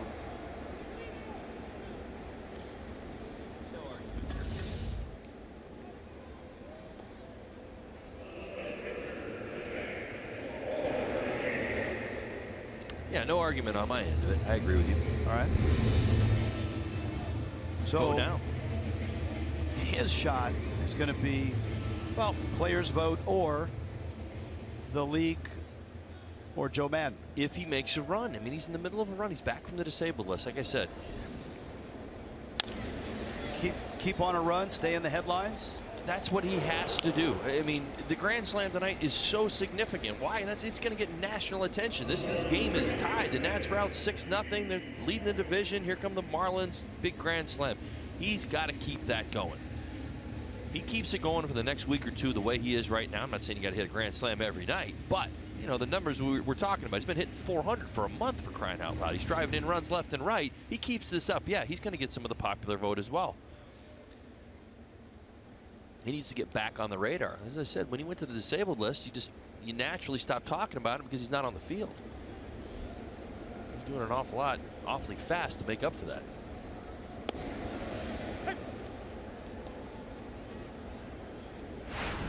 G. Gordon now.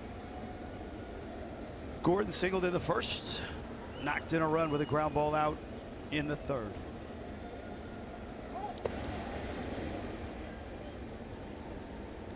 Grace, the lefty, taking over for Tanner Roark.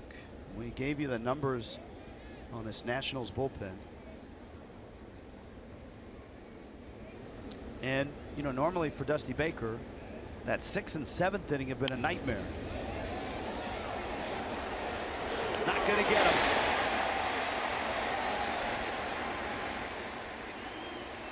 Two more hits tonight for D. Gordon. He's closing in on 300.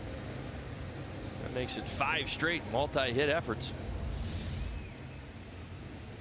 I'll tell you what, his bunting has been absolutely outstanding the last month or so. Every time he drops one down, it's kind of in that no play zone. And Grace does everything right here to give himself an opportunity to try to get D at first base. He spins around, good throw to first, but D just flat out flying down the line. Perfect bunt. Giancarlo now.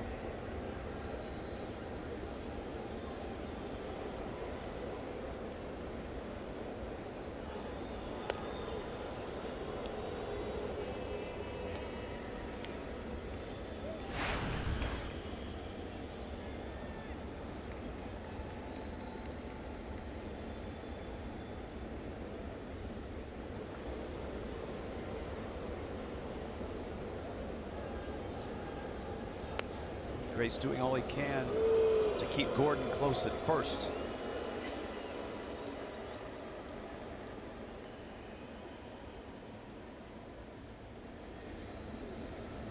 Stanton has bounced into a double play, has an infield hit.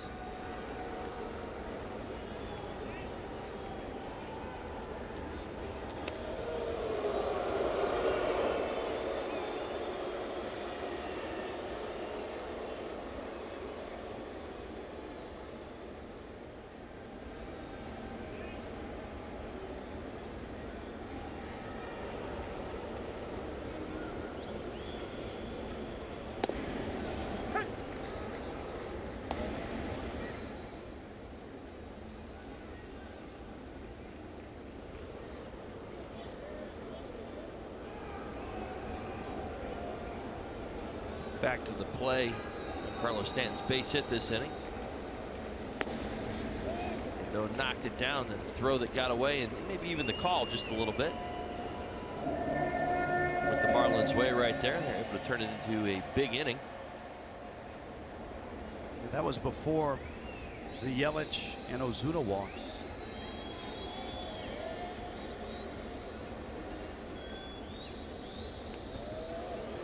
Not much mystery now.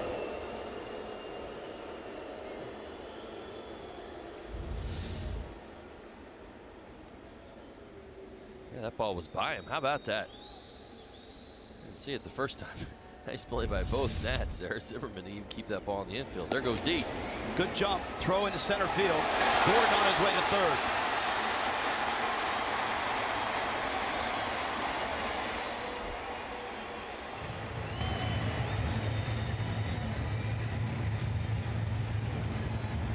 Now, isn't it appropriate? Trey Turner and D. Gordon deadlocked for second place.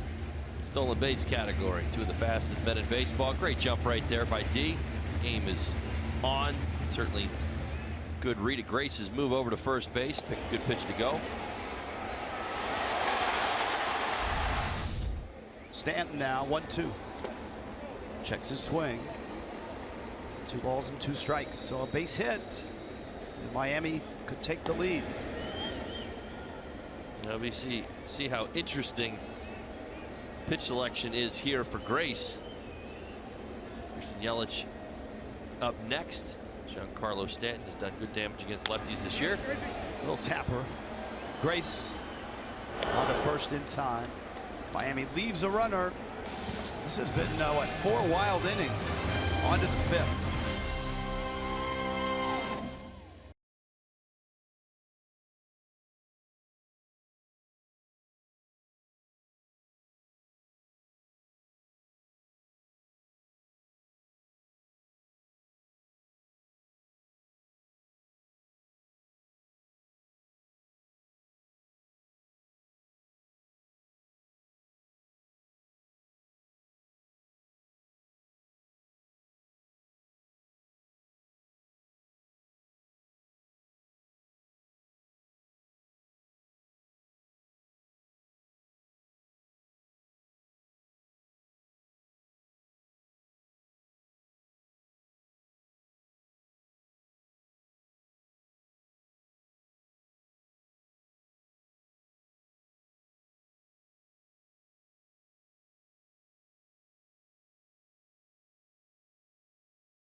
Sports Florida is brought to you by Jeep. Get great deals on the Jeep lineup at the Jeep Spring Clearance Event by your local Toyota dealers. Let's go places. And by your South Florida Chevy dealers.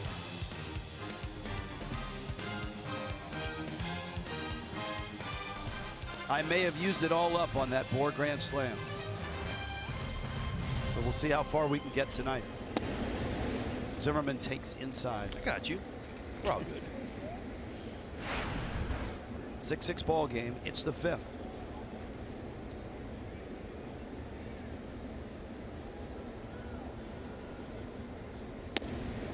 Good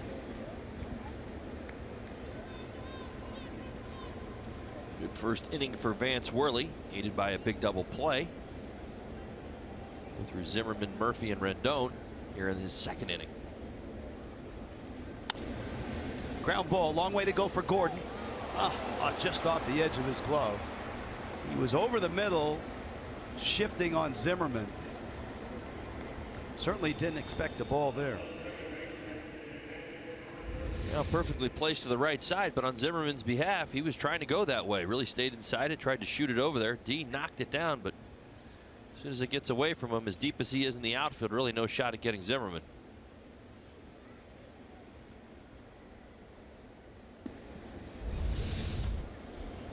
And Daniel Murphy comes up.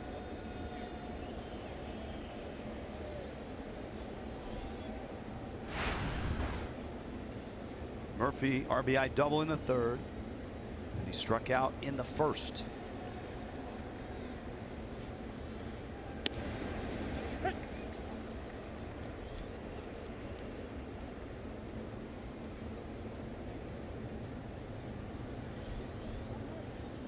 Stephen Drew on deck for Rendon.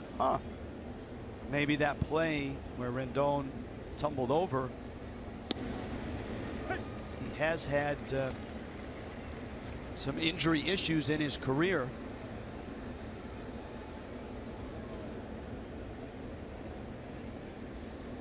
Well, that certainly would be a big loss for the Nationals. A big part of what they do. Home run in tonight's ball game already.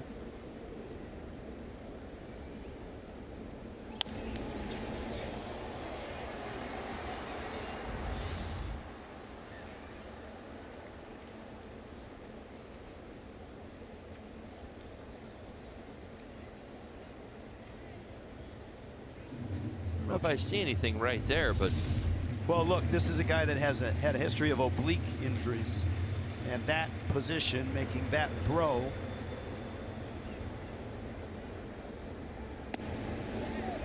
isn't always easy on your body. Nice try by Vance Worley right there. Little cut fastball to the outside part of the plate.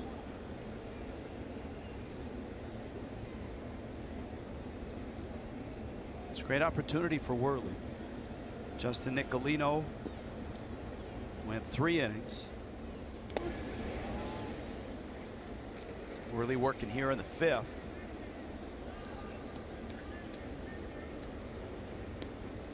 Certainly a very different look.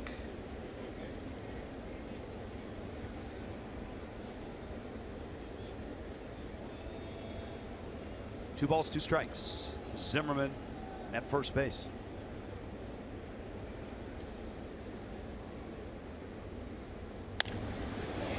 Hit hard but foul.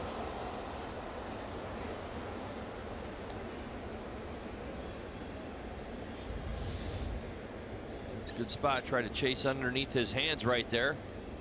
Gonna force Daniel Murphy. Daniel's got a great short compact swing, but he does stand awfully close to the plate. If you can command the inside part, there's a little lane in there that watch Murphy every now and again. He'll pull it foul, hard, but foul. That's a great spot. 91 elevated.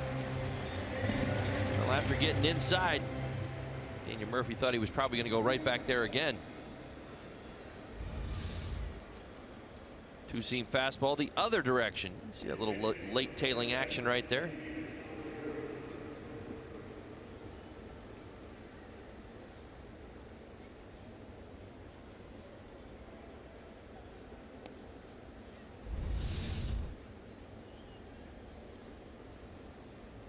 And so here's Drew hitting for Rendon. A big first out right there, and getting Murphy.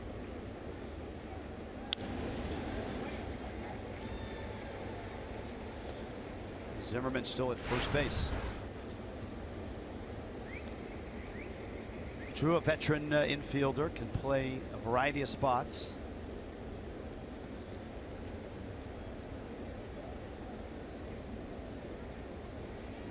He's in his 2nd season with the Nationals. Swinging it pretty well over the last few games. Last 4 starts, 308 batting average. 4 for 10 as a pinch hitter this year. I believe all 3 Drew brothers were first-round picks.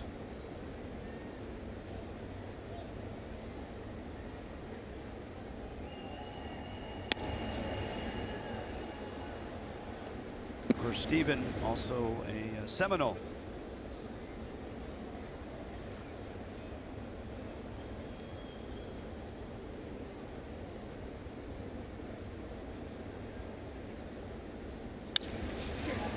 That is trouble in the corner. Ozuna trying to get it out. Zimmerman racing for third, And he will score. And the Nationals are back on top. Stephen Drew.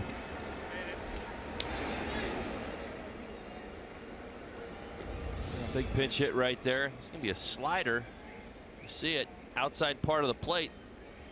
Drew picked it up pretty well. Question was, could he keep it fair? And the answer is yes. See that little tailing action as the ball's coming down, but not hit hard enough to end up foul. So dropping down into the corner, no man's land. Marcell Ozuna had to hustle all the way down into that corner to retrieve the baseball, and Nats have the lead back. It goes as a double. Here now is Wieters.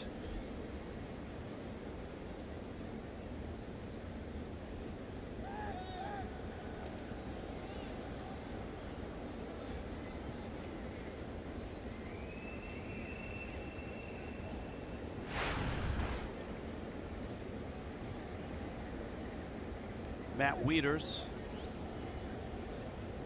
0 for 2, of course, a long-time Baltimore Oriole.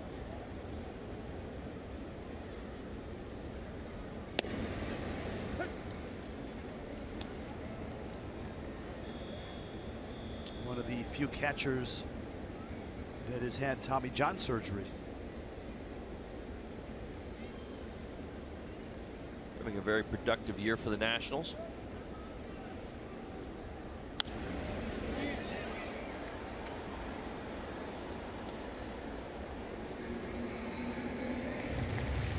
Ball and a strike.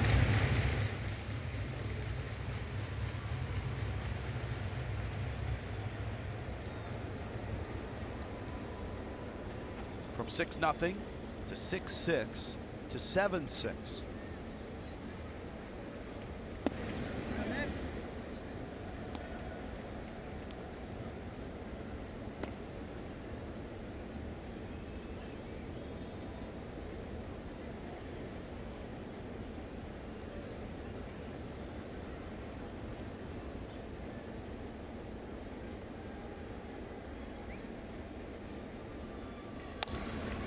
That's a foul ball.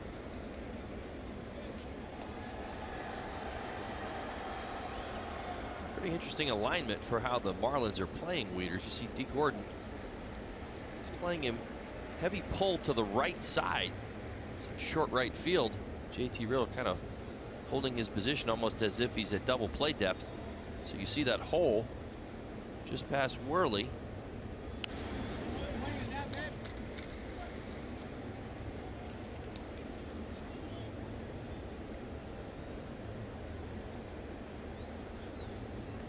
Overshift like that certainly puts emphasis on the pitching and in executing pitches to the right spots.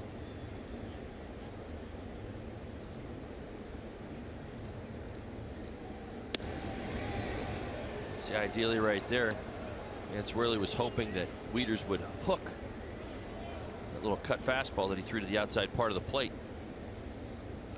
to the right side.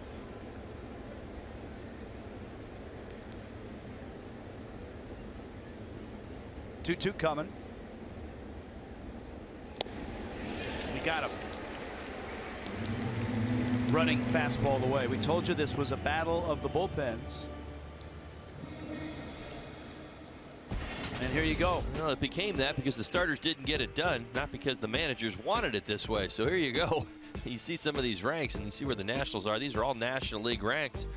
Marlins in much, much better shape. But of course, they come into today's ball game having logged 8+ innings over the last 2 days. So they're limping just a little bit as well. Michael Taylor, right field. Stanton is there. The Nationals reclaim the leads. A 1-run game halfway through.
Hold it.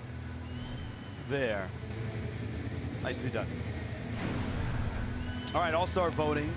Of course, the game is on Fox. It's here in Miami, and you can vote now. Go to marlins.com/vote. Give some love to Marcell Ozuna. Give some love to Justin Bour. Give some love to JT Realmuto, Giancarlo Stanton, any of the Marlins that you'd like.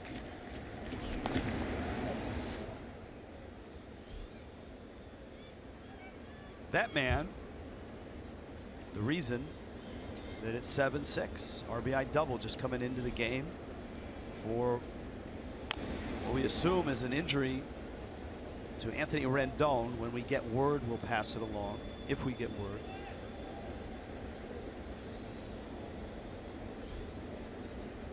And so Drew now occupies third base.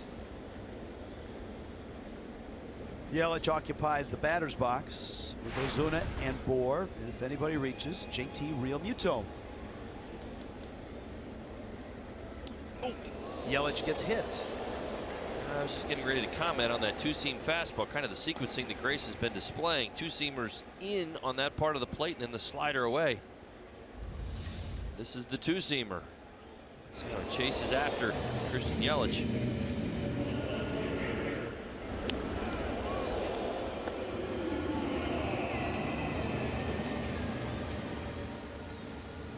Ouch. Yeah, it never feels good. Well, here's Ozuna.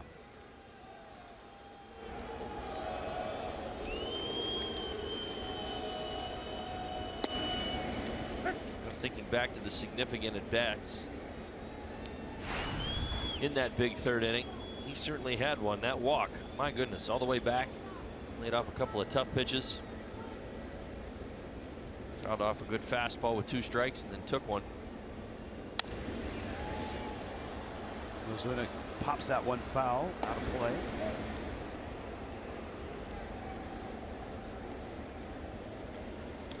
And he'll have to do it again, down 0-2 now.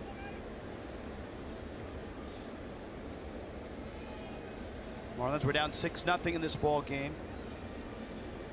A Riddle triple, a Bour grand slam. Helped get him back even. That knocked Tanner Roark out of the game. Put some damage on his ERA. Ozuna up the middle. That's base hit. Yelich going to turn second. On his way to third. Taylor's throw. He is safe. That was close. Wow. Well, Taylor made a really nice throw. he sure did. Christian Yelich, nice job staying in stride. Good read. Decides to go for it. Stay aggressive. Why not? Great swing of the bat right here. 1-2. How many times have we seen Marcell Ozuna with 2 strikes go off the middle the other way? Slide right there by Christian Yelich. See if they decide to review it.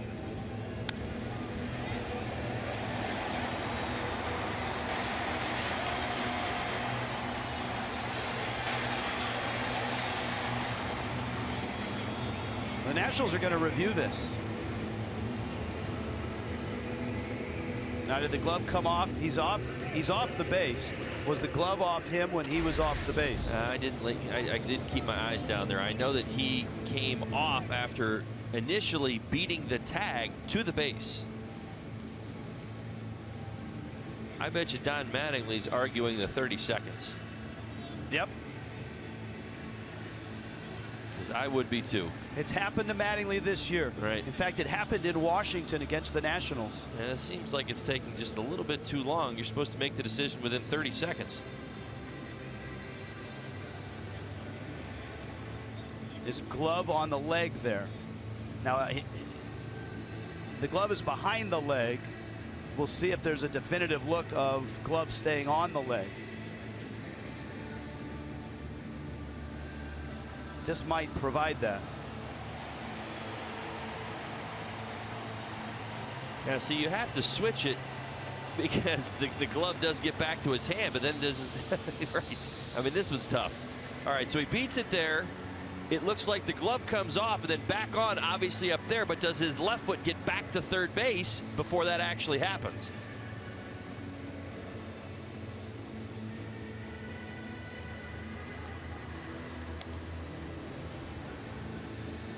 Now, one thing they can do in New York, and this might work against the Marlins, they can sync the video with a time code.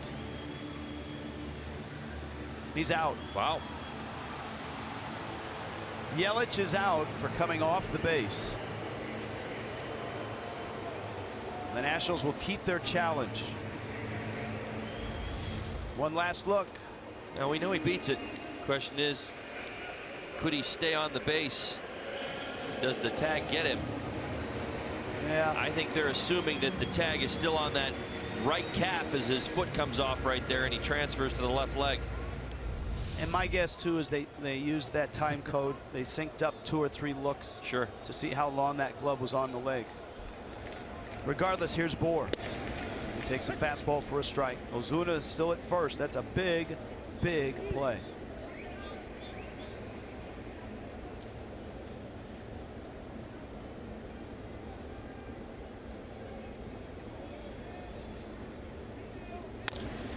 Bohr, a bouncer. Murphy turns, fires, out at second. Ozuna sliding in. It certainly wasn't a thing of beauty. Murphy took a stab at it and then wheeled and threw. Thing of beauty. It's a borderline miracle right there. Yes. You're right. Watch Daniel Murphy's head right there. Look where he's like, oh yeah, it's in there. Well, I'm not going to go to first. I'm going to go to second. Why not? Doesn't hit Ozuna with the throw. In fact, actually makes a great throw to Turner right there to get him. He knows it. Watch his head right there. He's like, look what I found.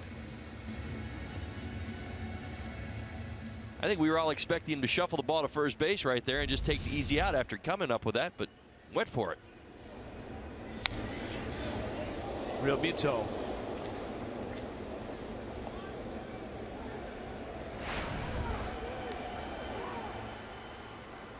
JT has bounced out and has singled.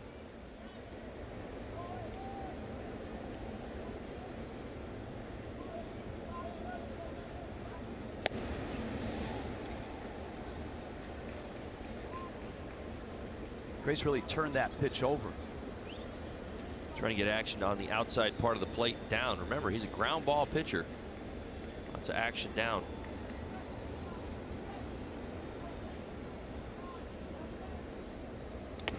Again to the screen. Bohr to second.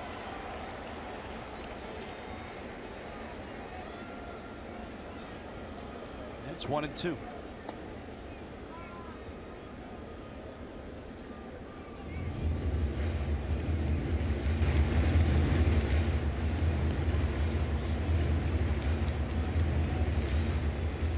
Second wild pitch of the ball game for the Nationals.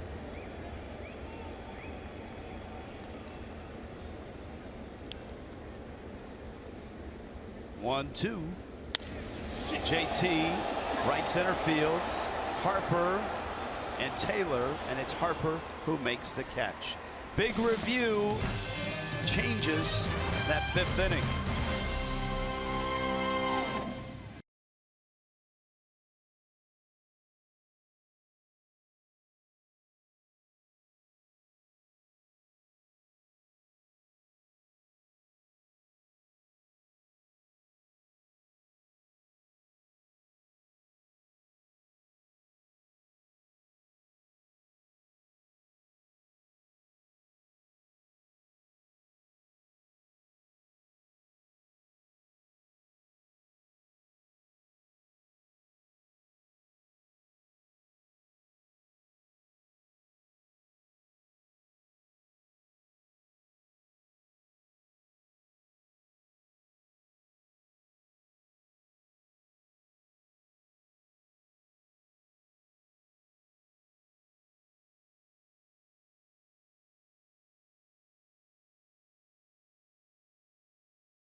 Great work by the world's most dangerous tape room tonight.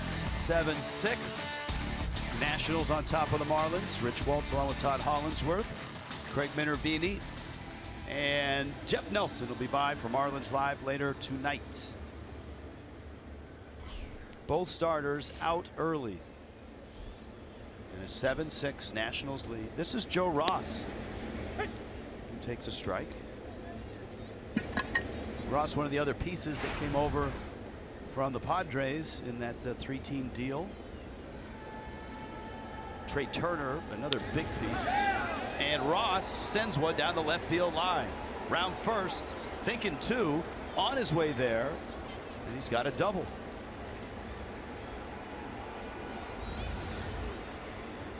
Just a curveball. Yeah, you see it. It's at the belt. By the time it gets into the zone, just below the belt. Read right there. Ross sees it well. Dietz does everything in his power to try to catch that ball. Well, look, the question was, once it got to 6-6, was which bullpen could hold it close. And you know what I'm saying? I do. So the word close just made me laugh. I'm not saying they were going to hold it at 6-6. Right, but which team could give up less damage? Right. I understand, right. But you're right. It's the condition of both these bullpens currently. And for the moment, the Nats are winning it. Harlan Garcia's coming in. Vance Worley exits. Nationals up a run. Top of their order up. Joe Ross at second.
Nationals on top.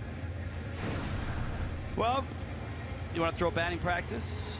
You want to get some one-on-one time with a Marlins player? Fish Family Loyalty Program is how to do it. You can get some cool sunglasses like that too. Marlins.com/fishfamily.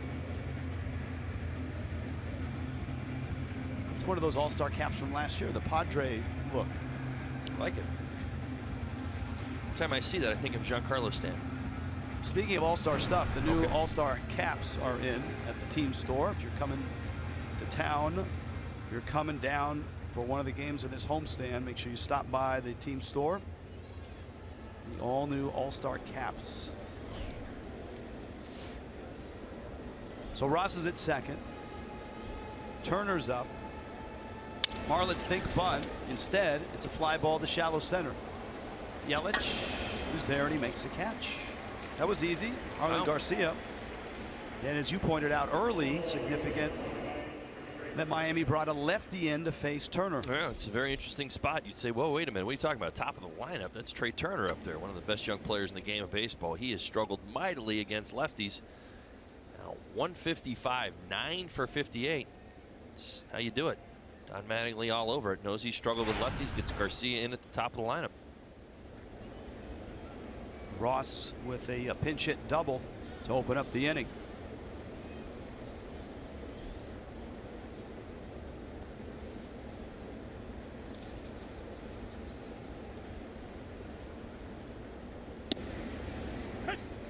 a strike. We've seen that from Garcia here of late. Ability to use that changeup to get ahead of hitters. Remember back when he first arrived. Saw a lot of the fastball, out of the slider. I was kind of introducing that changeup to it as well.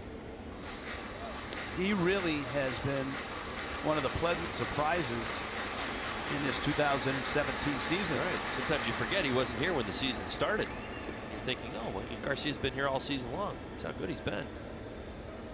He is not. He's earned his way here. Remember, the Marlins started this season without a lefty in the bullpen.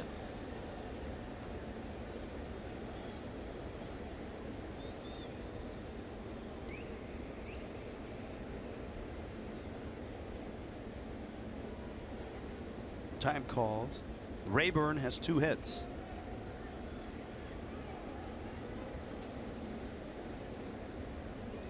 Ross the runner at second.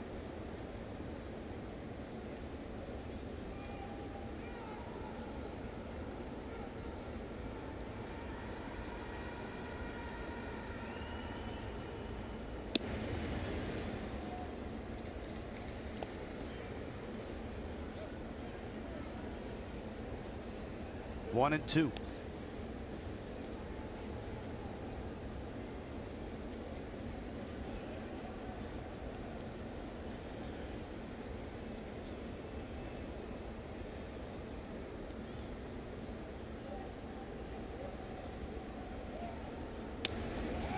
Throw behind. That's not a bad play. Real Muto has picked off 3 runners, and they've all been at second base. You also take into consideration Joe Ross as your runner.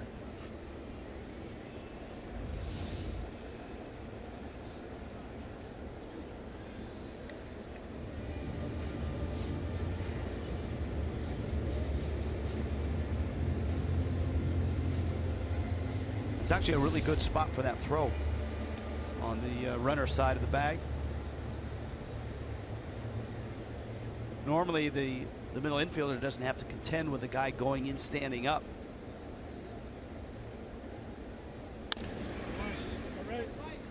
A much better breaking ball right there.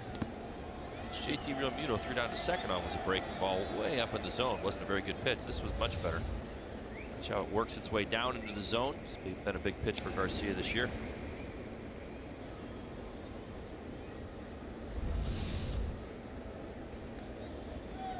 And count 2-2. Harper on deck.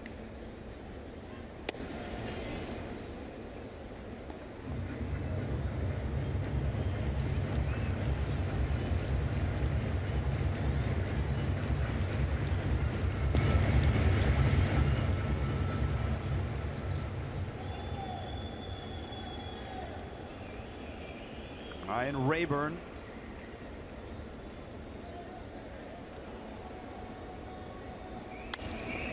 He'll pop up, and Gordon is there and makes a catch. Nicely done by Garcia.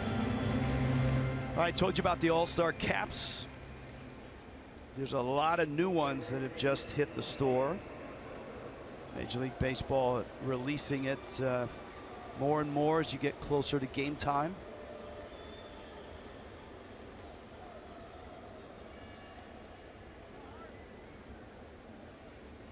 That's your style, Holly, right there. I like that one. With your bling. Bling, yes. Your big sunglasses. Sequins. I like sequins.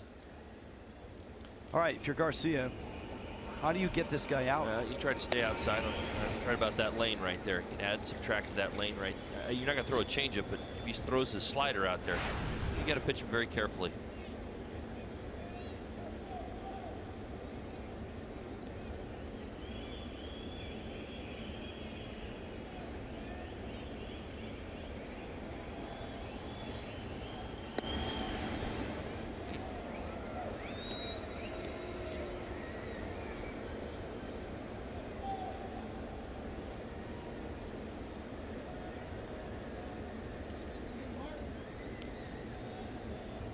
Got to be very careful here. Bryce Harper in the box, 2-0 count.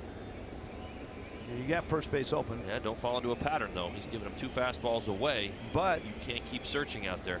Zimmerman's on deck. Here's that last pitch. It was Really out. Close, yeah, just outside. Good try.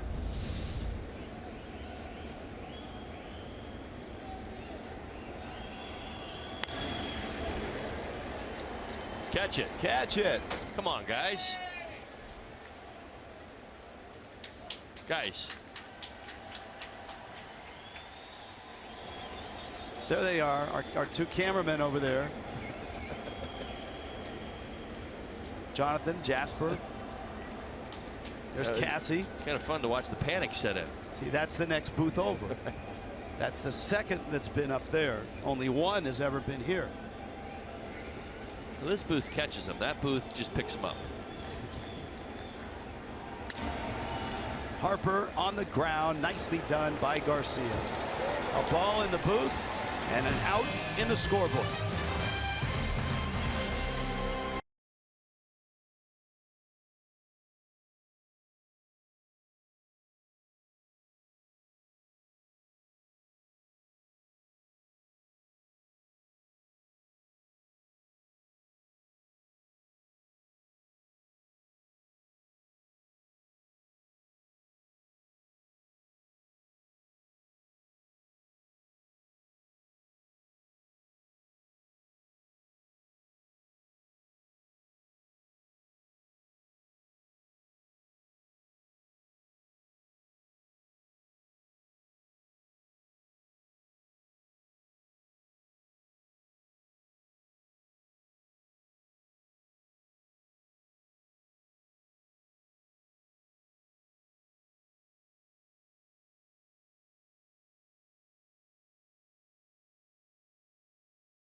Who doesn't love home runs?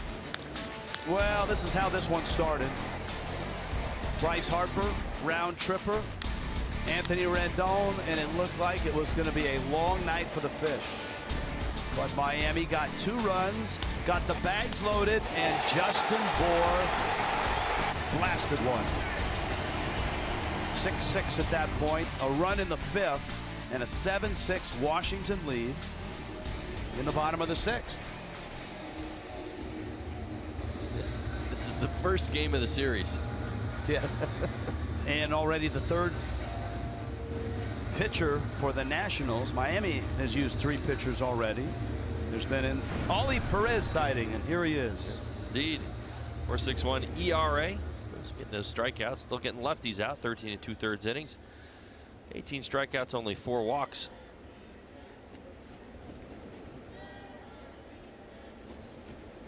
Derek Dietrich. JT Riddle in the pitcher spot, and Ollie Perez is a lot of knees, elbows, shoulder.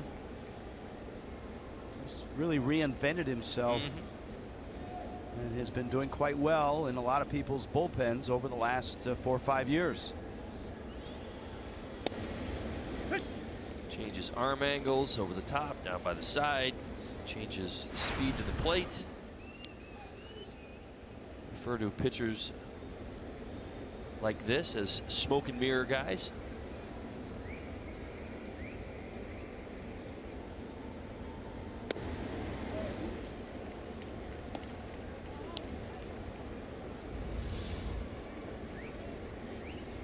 He never throws the same ball twice. It's kind of how you have to approach him.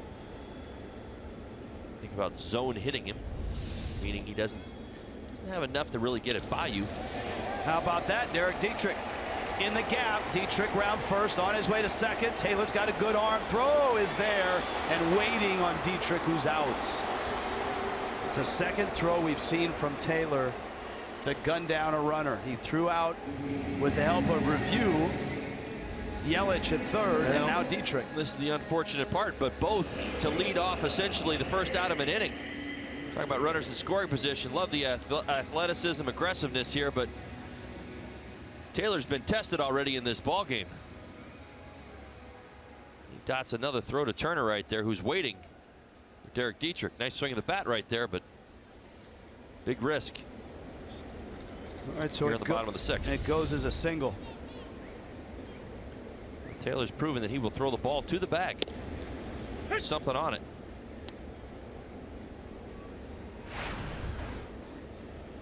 JT Riddle tripled on a ball that Taylor dove for. Caromed off his head.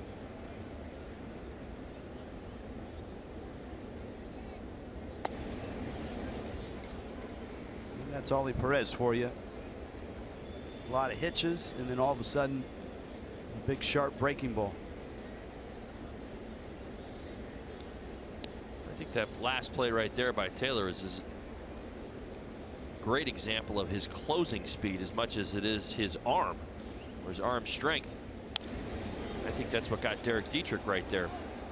Ball was originally hit into the gap. He thought he had a good clean double because Taylor had so far to go as far as covering the ground. He closed that gap quick and then got off a good accurate throw.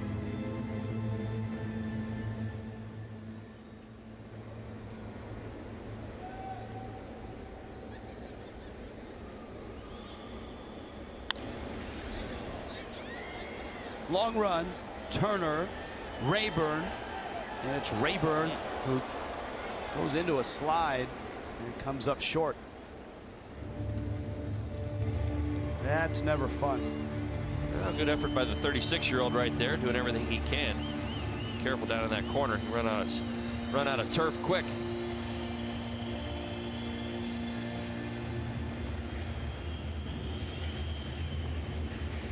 Got to take the stool with you.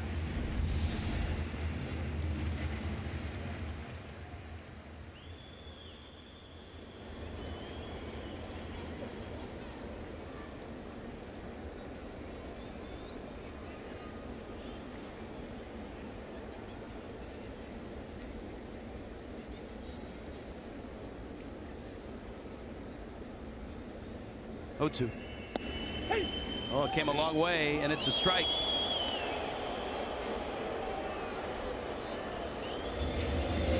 Now JT Riddle's going to give up on this one. Starts outside the zone, 76 miles an hour, and it works its way back to the inside corner. Let's take a look. Front of the plate is you see where it starts out, and what ends up happening is you end up giving up on it early. It's close. Really close.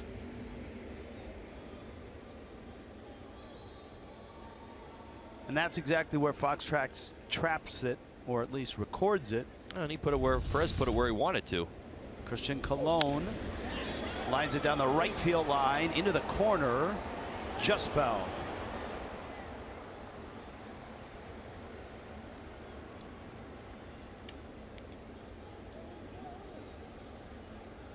Harper gave chase.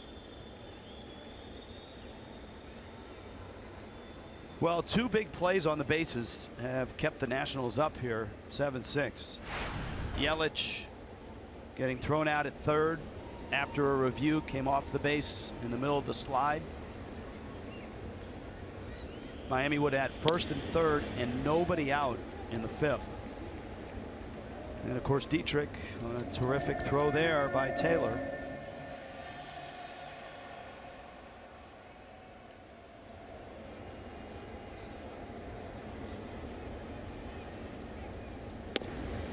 Quick pitch. Strike. It's 1-2. Yeah, that's basically the same pitch he threw to JT Riddle right there. Riddle right there wraps it around the outside corner. Colon, he gives up on it because it starts outside the strike zone. Remember, Ollie Perez was a starting pitcher and a pretty good one with the Pirates. Actually, the Padres to begin with, then Pirates, then Mets. But he's not started a game since 2010.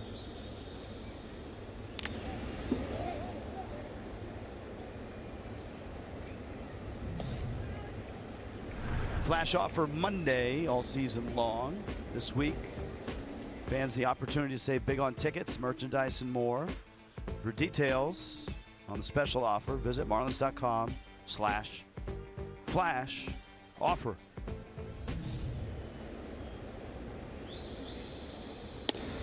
That's strike 3 called. Colon down looking. And Colon's been ejected. Christian Colon.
Technology in most cases, we're able to take a look and see where the pitch was.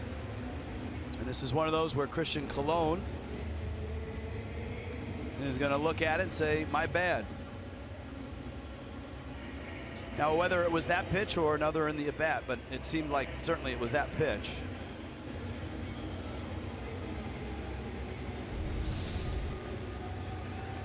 Still a one-run game. Here's Dustin McGowan. Now, would have guessed that Dustin McGowan was going to make an appearance at some point tonight. Throwing the ball very, very well. See the ERA down into the 2s, 286. Ryan Zimmerman. Up the middle, Riddle hops up. Nicely done. One pitch, one out for McGowan. Midst of a 11-inning scoreless streak. Now 11 1/3. First pitch fastball away. JT to glove hand side right there. A little spin and a throw. He makes that look so smooth. Daniel Murphy now. Murphy has struck out twice as an RBI double.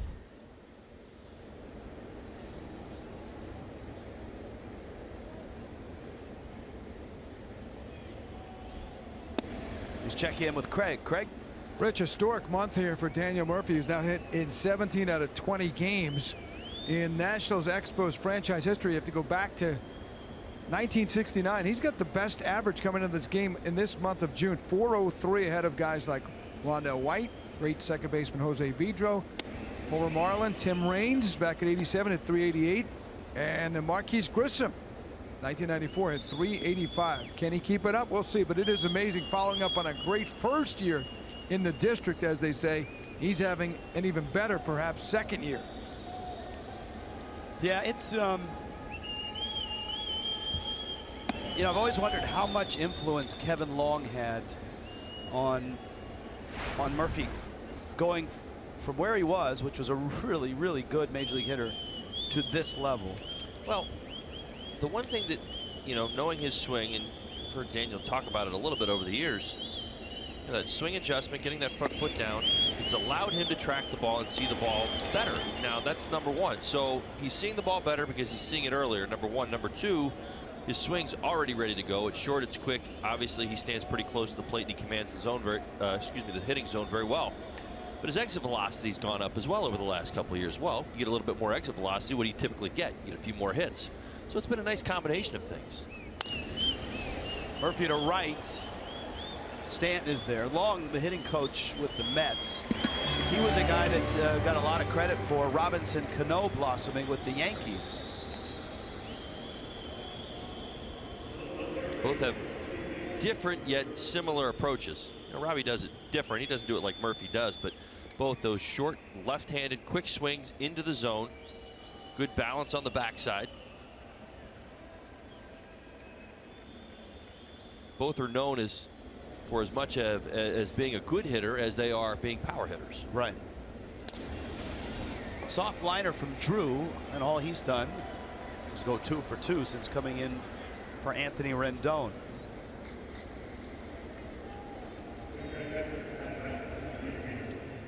Marlins have not been able to get the 6th spot out in the Nats lineup tonight. Jacob Turner, former Marlin, in the Nationals bullpen.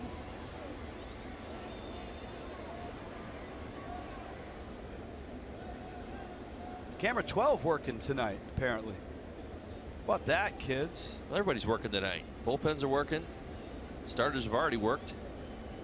We're working. Camera 12, if you're not hip to our camera. Yankee ball misses down low. Yes. 12? Right. The camera roster is where right. I was going. Okay. Camera 12 is usually appears in the Clevelander. It usually stays in the Clevelander. Does that have to do with the camera or camera operator? No, and that's actually holds a lot of truth. What appears in the Clevelander stays in the Clevelander. How's that? There's Jacob Turner. 7-6 Nationals.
But boy, they were churning early. 6-0 Nationals, 6-6 Marlins tied it. A Bohr grand slam helped. And now a 1-run Washington lead. Miami goes to work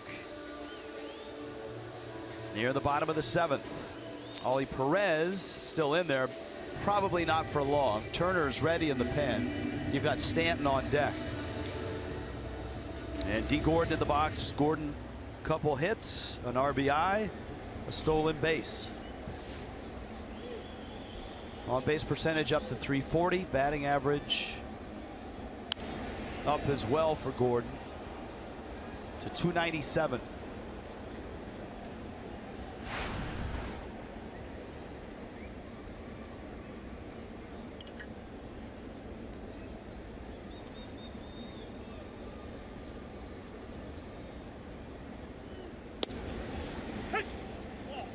And a strike. It's 0-2. Right after him with a couple of fastballs.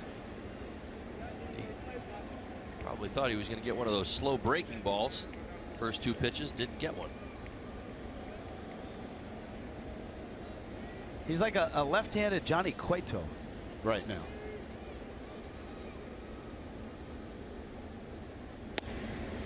I wasn't watching Matt Wieters. I mean, it's a lot of times you put yourself into the hitter's shoes and anticipate pitches and where he goes, and I think Perez has got to be one of the toughest guys to figure out around baseball. Because even if he sticks to a pattern, he changes his arm angle so much.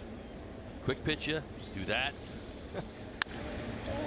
Gordon hangs with it, lines it out to center. Taylor, who has starred defensively, makes the catch. Not only with the two throws to throw out runners here late in the game, but remember robbing Dietrich of extra bases and saving a run to finish off that 6-run third inning. No, I think he's the hero of the game for the Nats right now when you think about it. Jacob Turner's coming in. That means we will step aside. 7-6 ball game. 1 out, bottom 7.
All right, Toyota gives you this inside look at home. It was an awful start. Lately, though, the Fish have won 9 of 10. That's a very dramatic turnaround. They would love to play like that on this important homestand. Rich Welts along with Todd Hollinsworth. You got the Nationals, a first-place team. You got the Cubs coming in for 4. Then you've got the Mets coming in. It's been a very entertaining game and a wild ride. Well, we had a lot of fun, pregame today talking about, playoff potential and do the Marlins have a shot. I think this homestand really is going to sum it up. Can they go toe-to-toe with the Nats? They've got a bunch of games left with them this year. How about the Cubs? I mean, they're the defending world champions, and the Mets, you can't ever sleep on the Mets. So this is going to be a great test for them, moving forward. I mean, as well as they've been playing at home, 9-1 over their last 10 ball games. So here come the Nats. You're hoping for maybe a 7-3 here? Here's the 1-0. Oh, I think that Marlins would do somersaults for that. Well, I mean, again, because they're quality teams, you're playing well at home, but remember, that may really set you back. Jacob Turner, former Marlin. He's kind of banged around trying to find a home in the big leagues. He finds a home in the bullpen of the Nationals.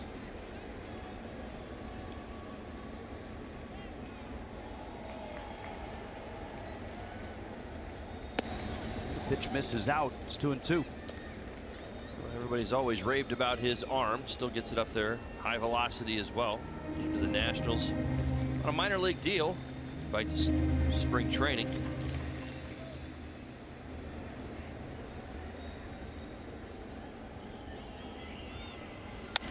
Stanton right center field. That ball's deep. That ball is gone. And this game is tied again. Now there it is, partner. You and I were just talking about what has been missing from Giancarlo Stanton's game the last 4 or 5 games. And we've talked about the willingness to go to right field. Been a big part of his resurgence in the 2-hole. Shooting balls the other way, kind of being that hitter first. This situation right here, stays inside a fastball and just absolutely gets on top of it. You see how elevated it is in the zone. He knows he got it. Tracking it all the way. That's the swing that got Giancarlo's batting average, home runs, RBIs, all moving north at such a quick pace when he got to the 2 spot in the lineup. Fastball away and up. Look at that swing. Right through it. Yeah, eyes right down the barrel. Yes, sir. 106 miles an hour.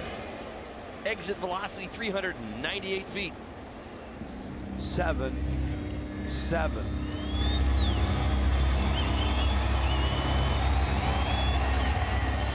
When he's a threat to right field like that right there, it changes everything that a pitcher can do to him.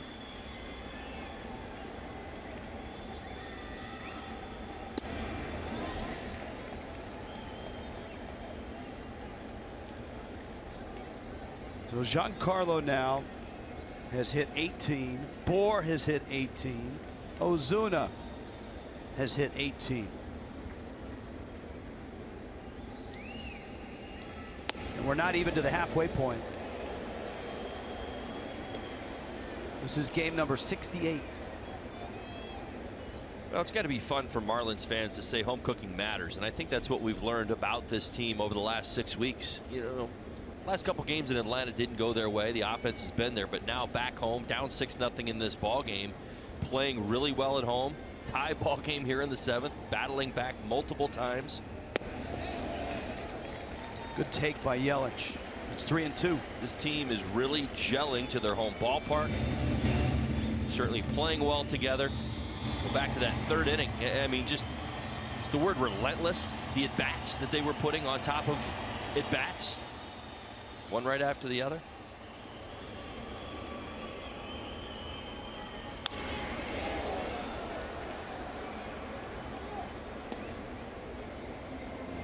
There's your trio at 18.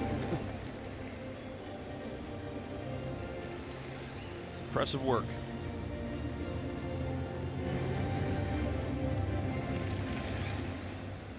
I think the best part of seeing Ozuna, Bohr, and Stanton up on that board is that they would tell you. See Yelich take that pitch away for the walk. That they're hitters first. The one thing that has been so much fun to watch about, as this power is developed, and in the game today around Major League Baseball, we're constantly talking about sluggers, slugging percentage, strikeouts. A lot of times lack of contact, or guys who are willing to strike out enough times. No big deal, because you know what? I got a little bit of an uppercut and I'm still going to get my 30 home runs. All 3 of these guys are hitting better and hitting for more power, and watching their batting averages skyrocket. Justin Bohr is a 300 hitter now. Giancarlo Stanton is right there. Marcell Ozuna is one of the league's leading hitters. Ozuna cracks one in the hole. It's short. Turner to Murphy, who makes the turn. Inning over. But the Fish come back again. Giancarlo, opposite field. 7-7.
10 for Miami. And into the bullpen after the Giancarlo Stanton home run has tied this game.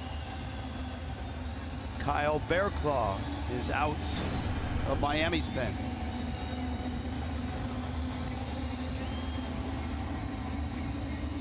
Pitching in his 31st ball game. See the innings, 30 and a third, 31 strikeouts. That's all good stuff. 22 walks, a little bit high. You see the splits right there. He has been an absolute road warrior. Certainly looking to turn his fortunes here at home around. Good night to start would be right now.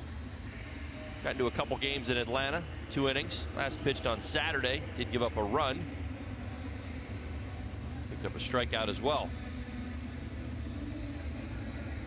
He's got the bottom of the Nationals lineup to contend with for now. Michael Taylor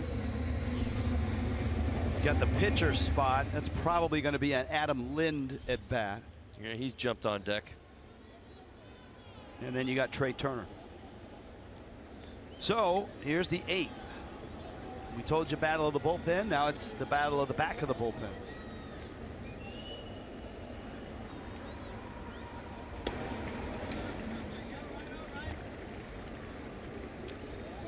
One thing that certainly stands out, we've told you the kind of game Michael Taylor's had tonight, both offensively and defensively. He is still striking out an awful lot. 66 strikeouts and 191 at bats coming into tonight's ball game. So it's the one thing they've been trying to get him to corral a little bit better.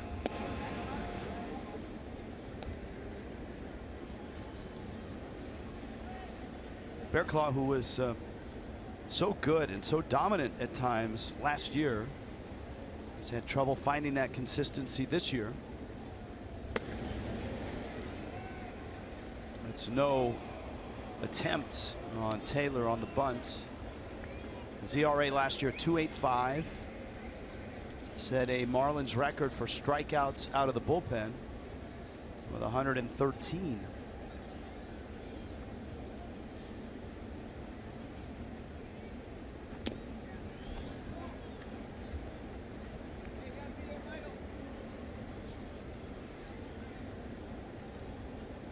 He's 3-1 on a fast man.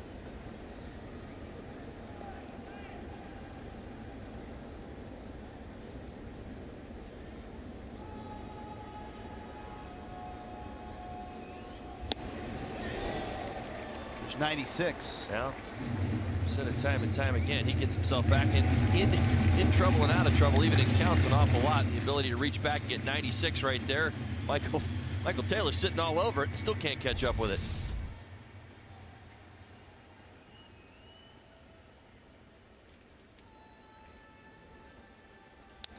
And that one foul back to the screen.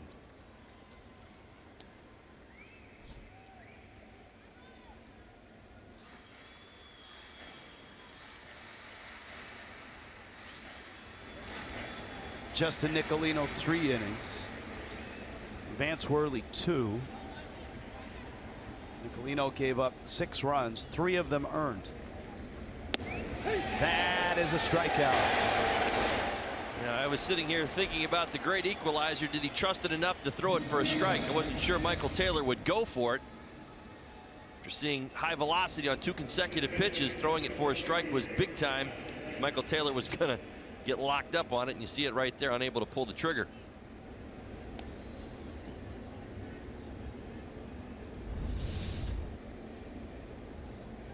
Steps Adam Lind. He's had great success as a pinch hitter this year. 8 for 17, double, 3 home runs, 3 walks. He has been a huge weapon for the Nationals off the bench. Always one of those guys that's been a professional hitter, can do damage. Marlins shifting their infield. Had a big year in 2015 in Milwaukee. Followed that up with a season last year in Seattle. 0-2. Then you get up to the speed of Trey Turner.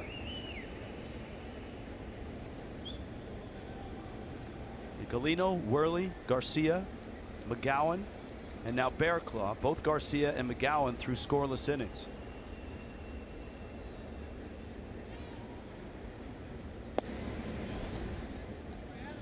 And neither manager wanted to get to the bullpen that early, with this being game 1 of a 3-game series.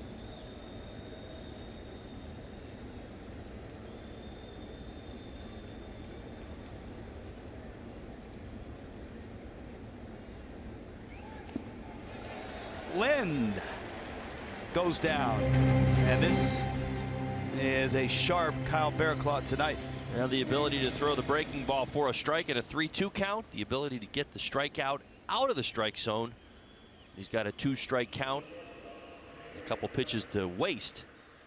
Got Adam Lind to chase that slider down. And even on MLB.TV, he looks sharp because it's in high definition, Todd. At Bat Premium, good to get as well. It's the #1 app for live baseball. Stream of consciousness drop in. Blackout, other restrictions apply. Tablet, phone. I like high definition. Watch. Yeah.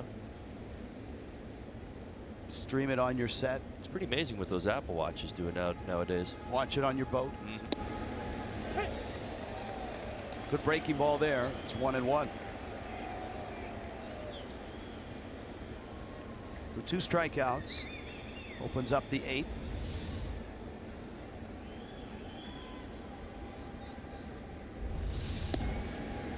How about runs away? And the count's 2-1.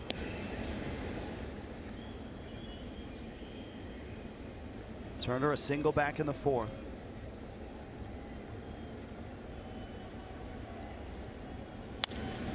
I know that in this ball game, Bryce Harper hit a 2-run homer.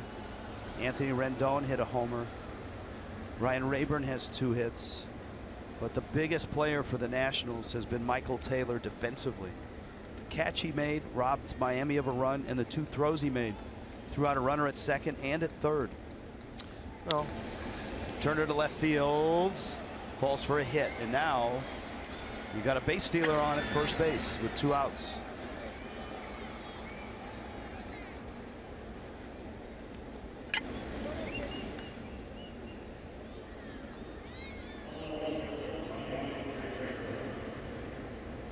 So the pressure on certainly Real Muto, probably more so on Bearclaw.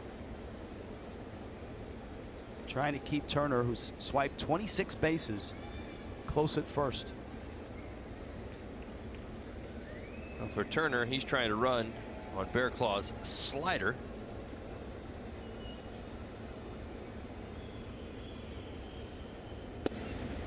That's why you see 95 right out of the chute. You might see a heavy dose of fastballs right here.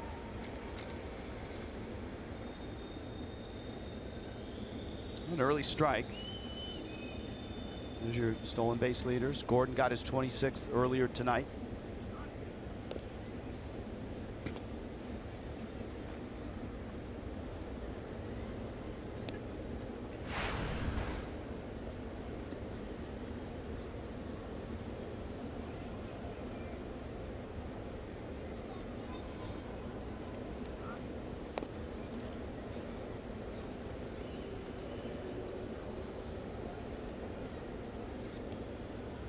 Oh, 0-1.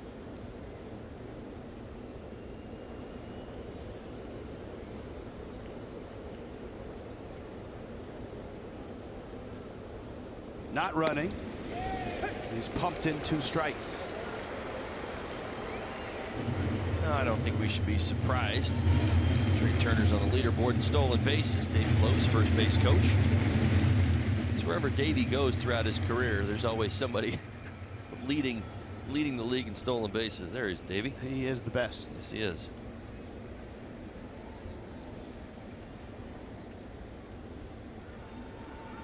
He was a big part of the Phillies' success. Remember when the Phillies won a world championship and had that great run? Even their big guys were stealing bases. Worth, Utley, obviously Rollins, Victorino as well. 0-2.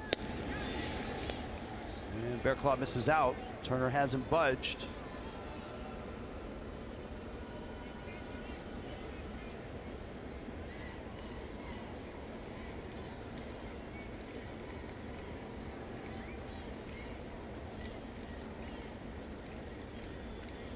You would think he'll be running soon.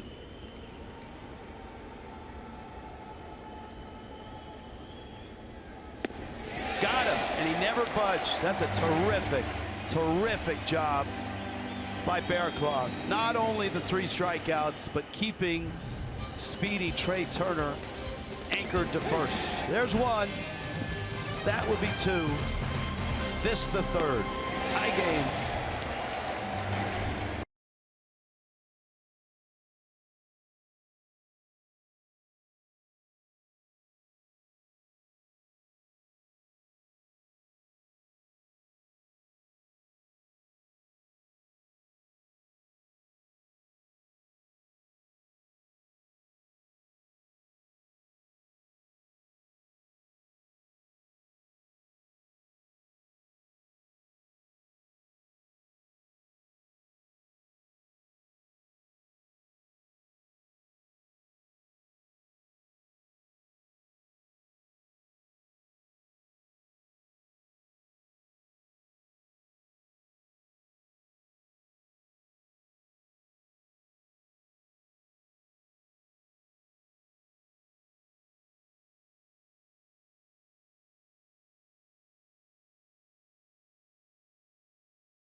Bottom 8.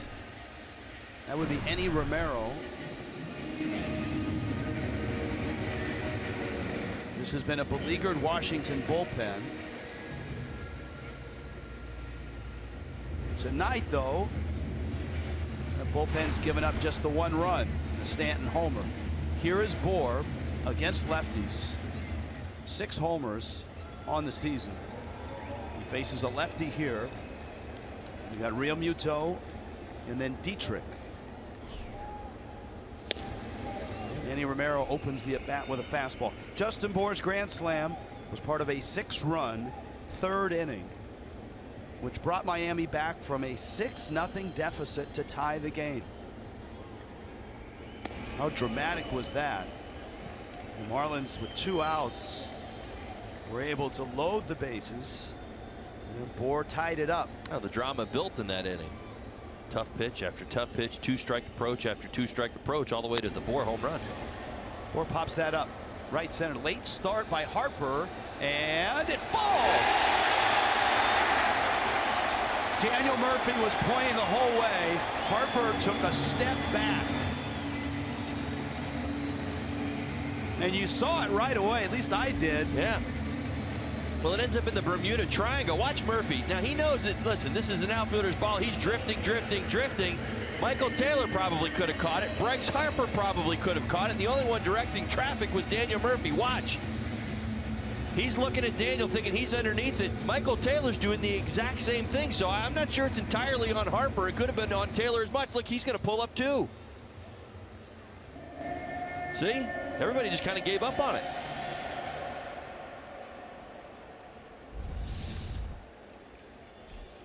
So a base hit. Now Real Muto against the lefty. Romero, hard thrower.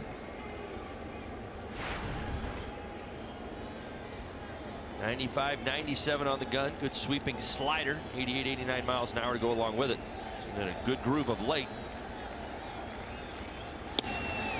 Has not given up a run in his last 10 games. Well, not throwing like that. 98. Some movement.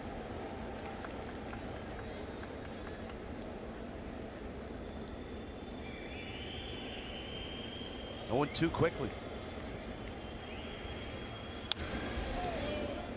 JT gets a piece.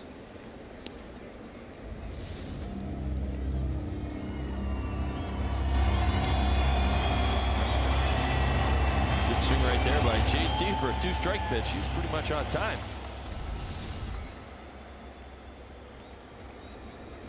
Moore's at first.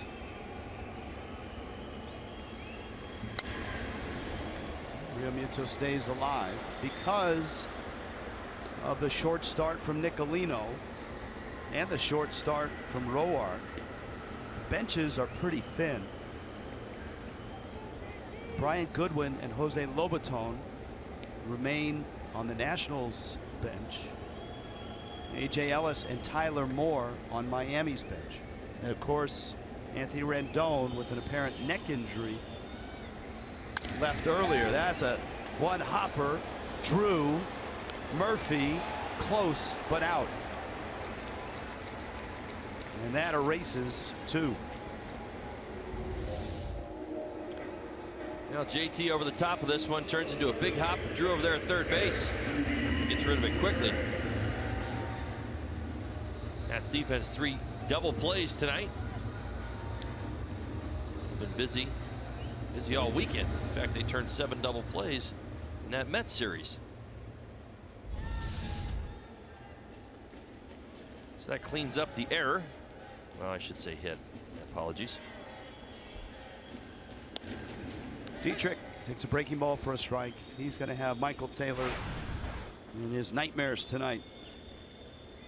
Yes, he will.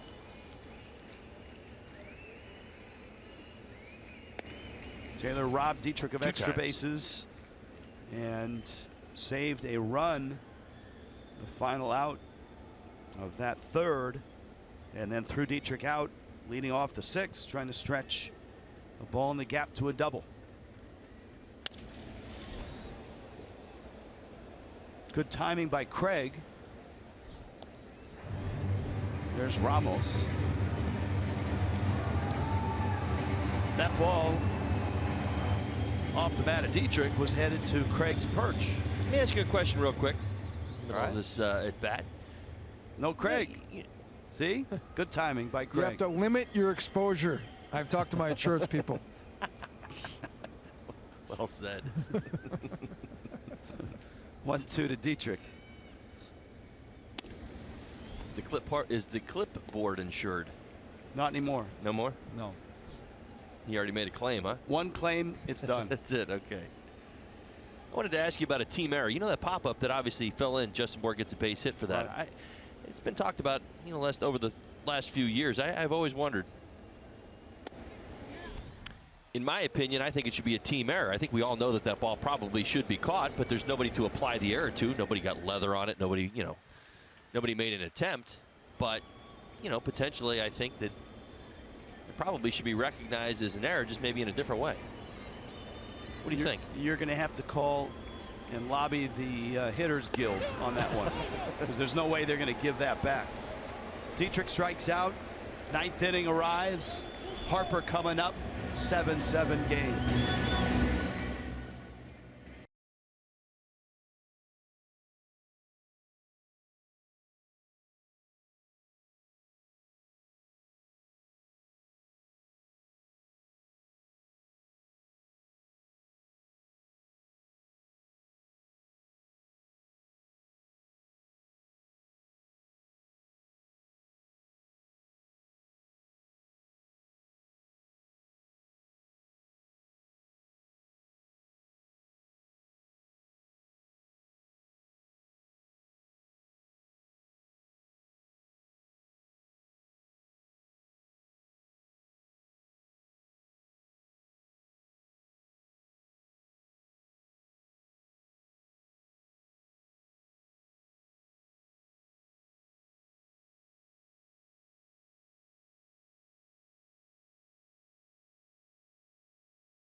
Transparency, low fares, nothing to hide. By Jeep, get great deals on the Jeep lineup at the Jeep Spring Clearance event. And by your South Florida Honda dealers.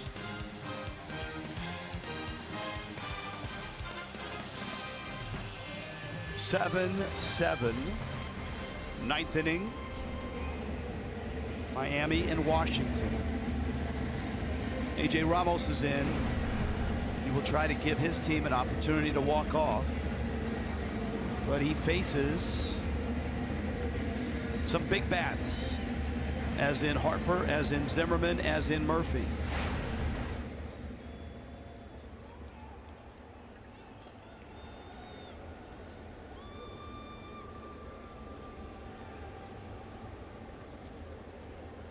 Career numbers against A.J.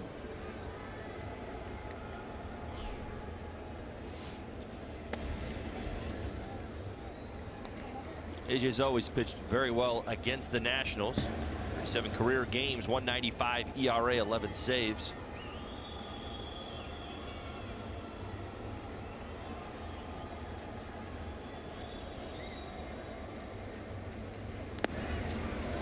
He misses down low. That first pitch had the plate. Let's see if it had the knees. Sure did. It's 2-0.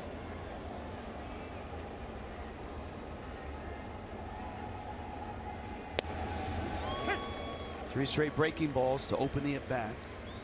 Of course, AJ's last appearance was that Saturday night in Atlanta.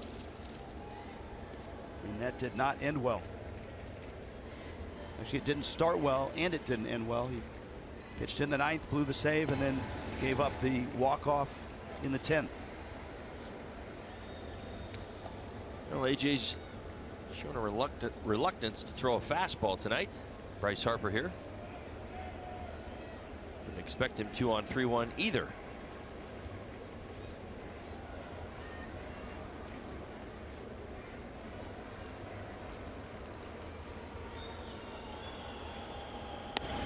Breaking ball caught the corner. Harper started to disrobe, so to speak. Take off the padding. De-gear. Doesn't get all the way back. Pretty close. Well, he lost the curveball earlier in the count. You're there right. you go. I guess they even out. Sure.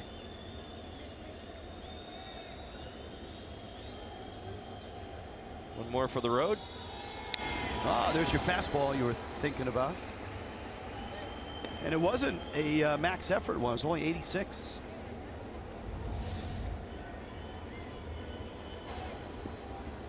Able to get it above Bryce's hands. Sure, I would double up there twice.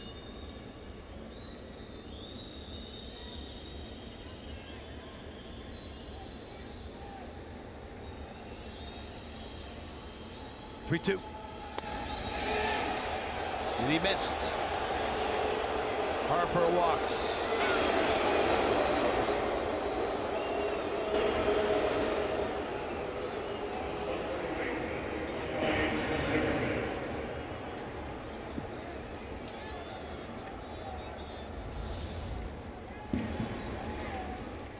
Just off the outside corner. 93 miles an hour there.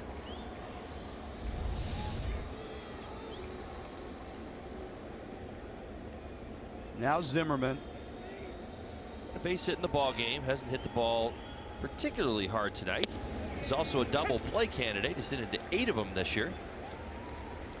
If you were to choose a MVP at this stage for the National League, is this your guy? I think so.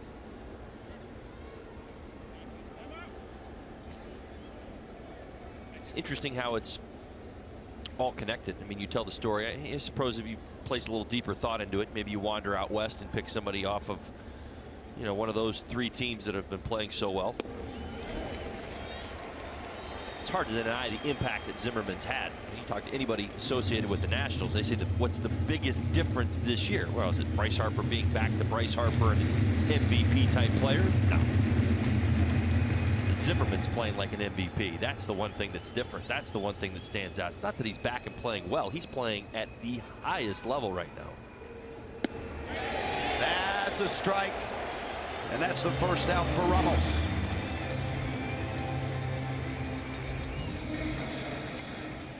Able to get that slider in and out of the zone. We talk about it all the time. Zimmerman unable to hold up. Great pitch right there by AJ.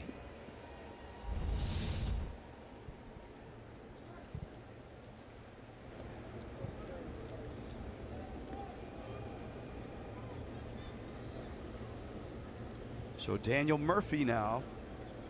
You got Harper still at first base. He doesn't run as much as he used to. He's stolen 2 bases.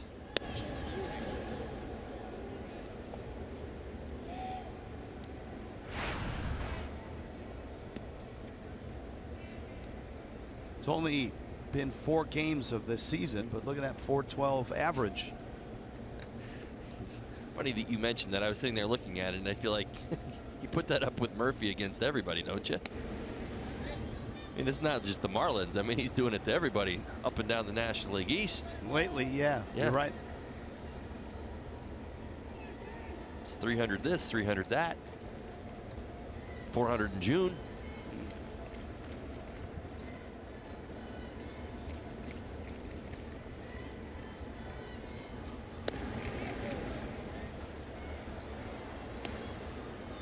Well, AJ being very careful here with Murphy.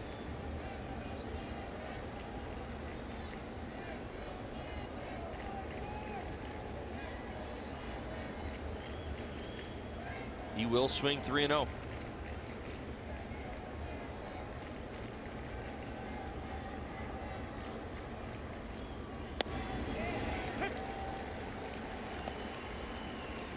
Not sure he's going to get that pitch on 3-1, but we'll see.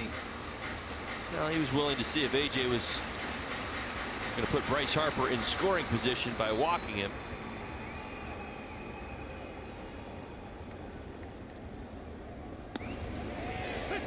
Great pitch. It really is. Counts full. Easy 1 pitch. out. Easy pitch for a left-hander to give up on. Let's see if he throws it again.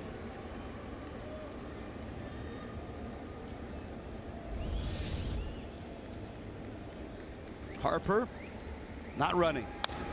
And Murphy pops it up. Dietrich makes a catch. Yeah, what a fantastic job of sequencing there. It's Daniel Murphy, one of the National League's best hitters. I'll tell you what, that backup 82-mile-an-hour slider set up that fastball on the hands about as well as you can do right there. Look where this goes. JT slid inside and he beats him to the spot. Not too many people get to Daniel Murphy there. AJ just did. Get 2 outs here in the ninth. Stephen Drew, who's 2 for 2 since coming in the ballgame. He came in for Rendon, who homered back in the 2nd. There's a good changeup. I'll tell you, it's pretty amazing. You watch hitters, you know, they get in the box and you think every time he's going to throw that fastball, and you can almost see it. Like a hitter's going to try and ambush him on the fastball. He throws his changeup, or he throws his slider, or his big curveball. Steven thought he just got a big out against Murphy. I'm going to ambush him right here. I'm going to swing first pitch fastball. And what's AJ do? He throws him a changeup.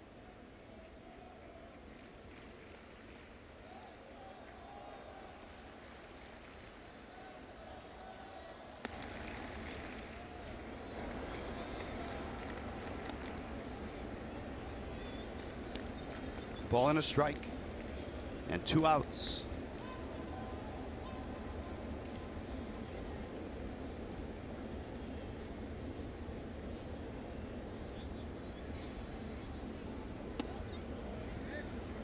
Count goes 2-1.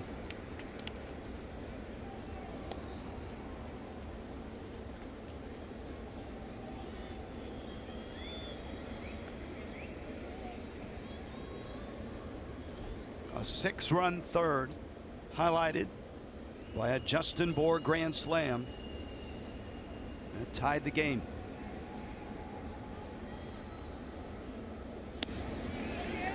Nationals took a 7-6 lead. Giancarlo Stanton with a solo home run in the 7th. Made it 7 apiece. Let's look. He was out. Stayed outside. A lot of fan reaction here. Marlins fans thought that was inside the strike zone. That one is. All right, Bryce Harper gets a head start from first base on this pitch.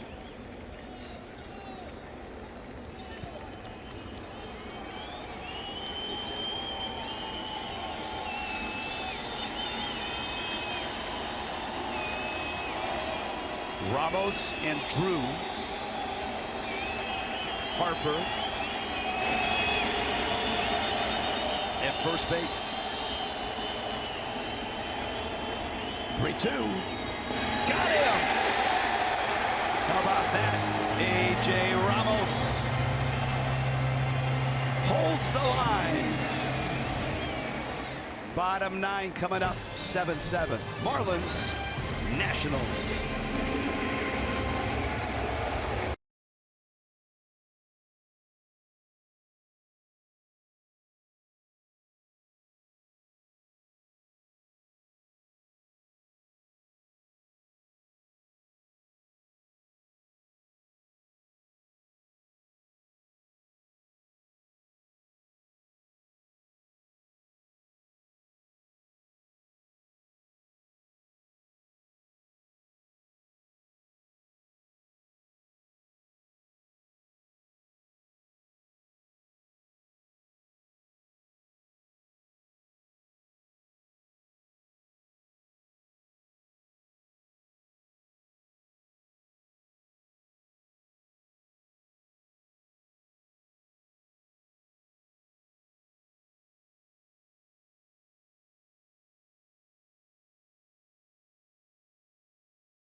And it's bottom 9.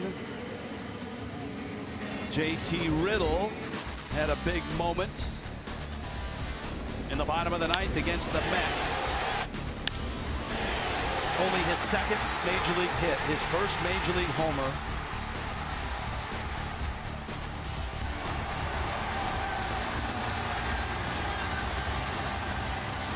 And he leads it off. Though he's facing a lefty, Tyler Moore is on deck. And Riddle takes a strike. Eddie Romero into his 2nd inning in relief.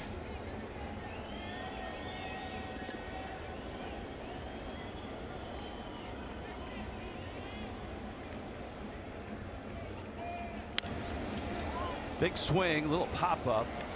Zimmerman. And there's one out. And so Dusty Baker, no Coda Glover, remember, he's on the disabled list with lower back issues. Baker hoping for multiple innings out of Eddie Romero.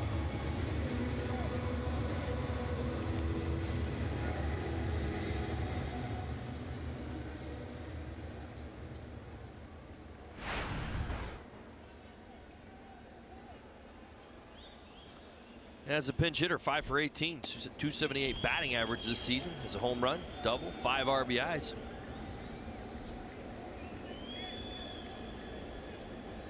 And obviously on a really nice run. Well, the only thing that stopped that run was Justin Bour. You know what I mean? And even when he got a chance to play, right in the middle of that Atlanta series, he homered as well.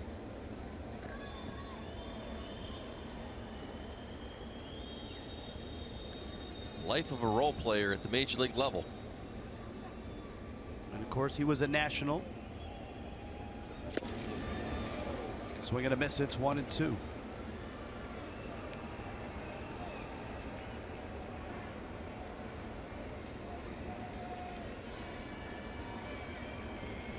Marlins are down to A.J. Ellis.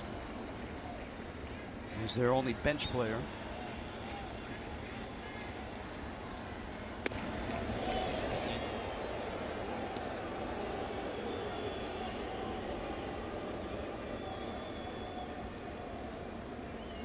Little attention getter from Romero.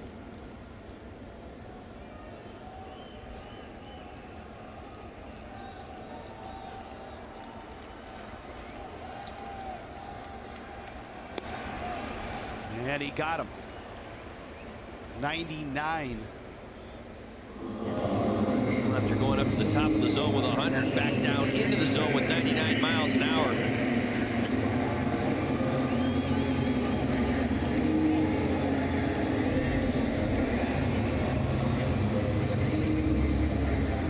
Gonna bring up D. Gordon. Had a very nice night tonight.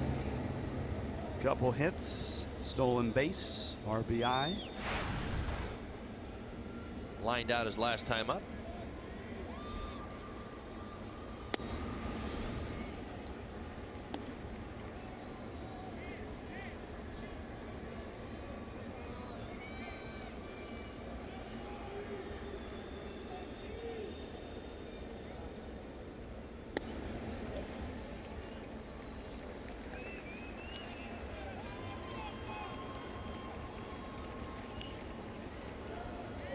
Stephen Drew playing in on the corner.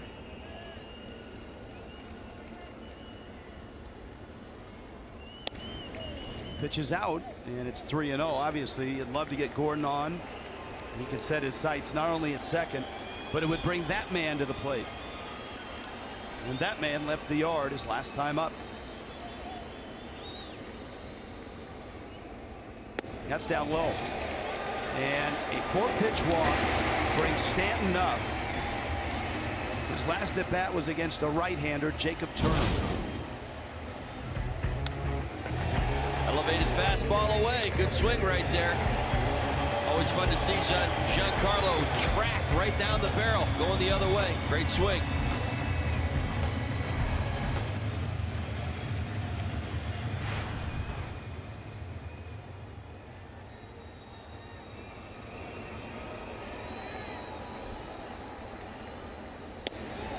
Had a rip. 97.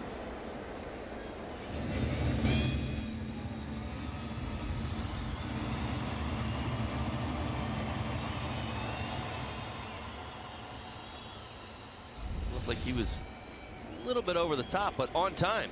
Gordon is running. Check swing. Throw to second. Ball hits Gordon. And he holds second base. I believe that's ball one. It's a swing, according to the first base umpire, Clint Fagan. So Stanton did not check his swing. It was called a ball. Now look at D. Gordon hesitates just a little bit. Not a great throw by Wieters into second base. In fact, it actually catches D. Gordon just a little bit. Kind of kicks off his left hip right there. Well, now from trying to hit it out of the park to just making contact here and try to put it in play. Winning runs at second, but the count is 0-2. Stanton up the middle, botched by Murphy. Gordon holds third. And here comes Yelich.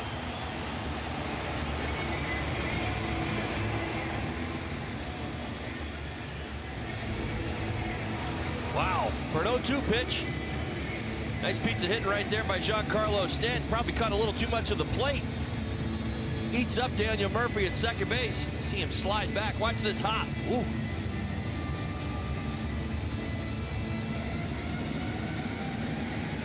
Just eats him up, unable to get in front of it. It's going to go as a base hit.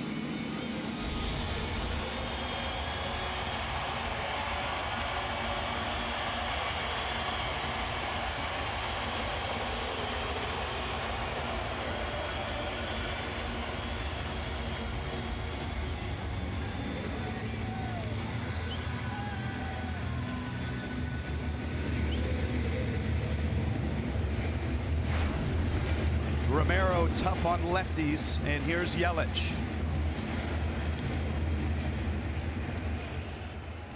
Any ball in the dirt, it could be over. Stanton will take second. Romero misses. It's ball one to Yelich, who has walked twice and has been hit by a pitch. No Forts out now at second base.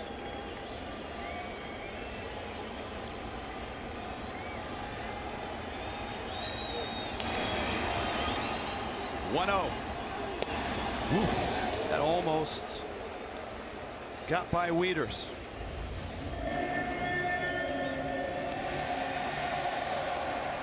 Wow.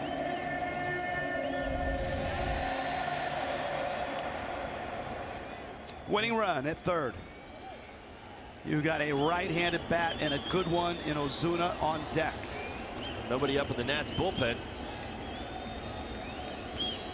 This is Romero's ball game. 2-0 pitch to Yelich. Had a rip.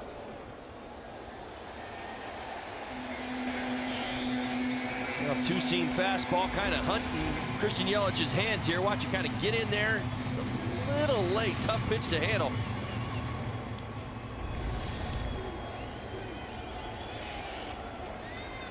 Two and one. D. Gordon, 90 feet away. 2 outs. Bottom 9. That is ball 3.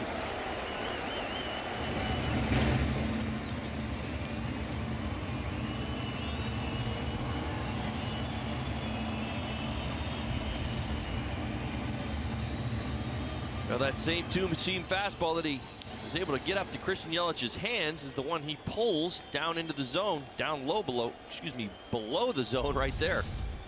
Yelich waiting on a 3-1. It's a called strike. Yelich checked his swing and now steps out. Well, I think that was called on the pitch, yes, not on the swing. Yeah, it was a called strike.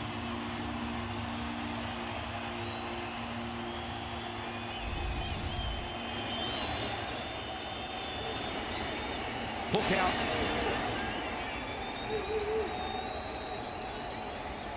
That's up. Bags loaded. Here comes Ozuna.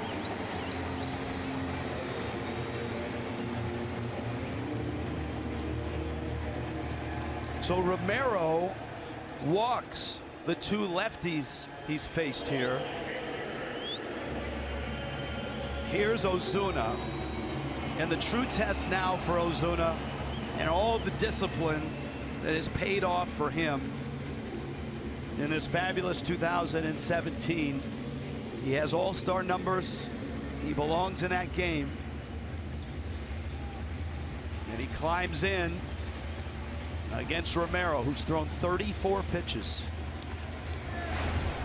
Think back to that 3rd inning and the collection of great at-bats from the Marlins. Seeing it once again here in the 9th. Ozuna pops it out of play.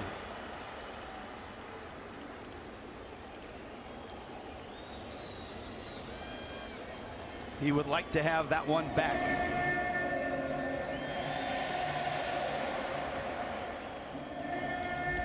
Threw him a first pitch breaking ball. He sure did. Boy, I'll tell you what.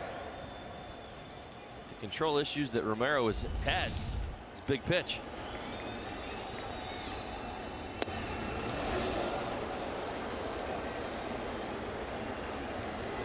Well, Ozuna's done some of his best work with 2 strikes. Sitting a fastball right there. Expanded his zone just a bit.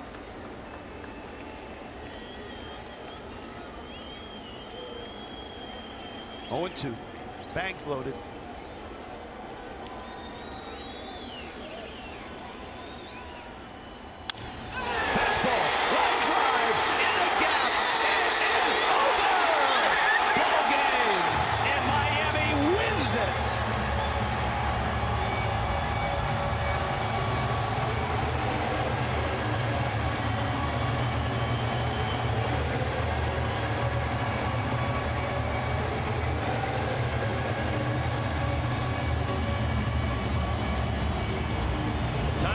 time again, we've seen it with 2 strikes. Marcell Ozuna using the middle of the field once again, left center field. Your game winner. Boy, oh boy, I'll tell you. What a ride. What a game. What a win. What a great start to this big homestand. Down 6 runs in this ball game. Gets an 0-2 fastball. Again. The difference between the 2 swings. The 0-1 swing and the 0-2 swing. Amazing. This offense is rolling right now. Down 6-0 to the first place Nationals. Miami comes back. A Bohr grand slam got him there. It took a Stanton homer to tie it again. And Ozuna walks off with a ball in the gap. It'll go as a single. And the Marlins make a real statement here in game 1 of this series and this homestand.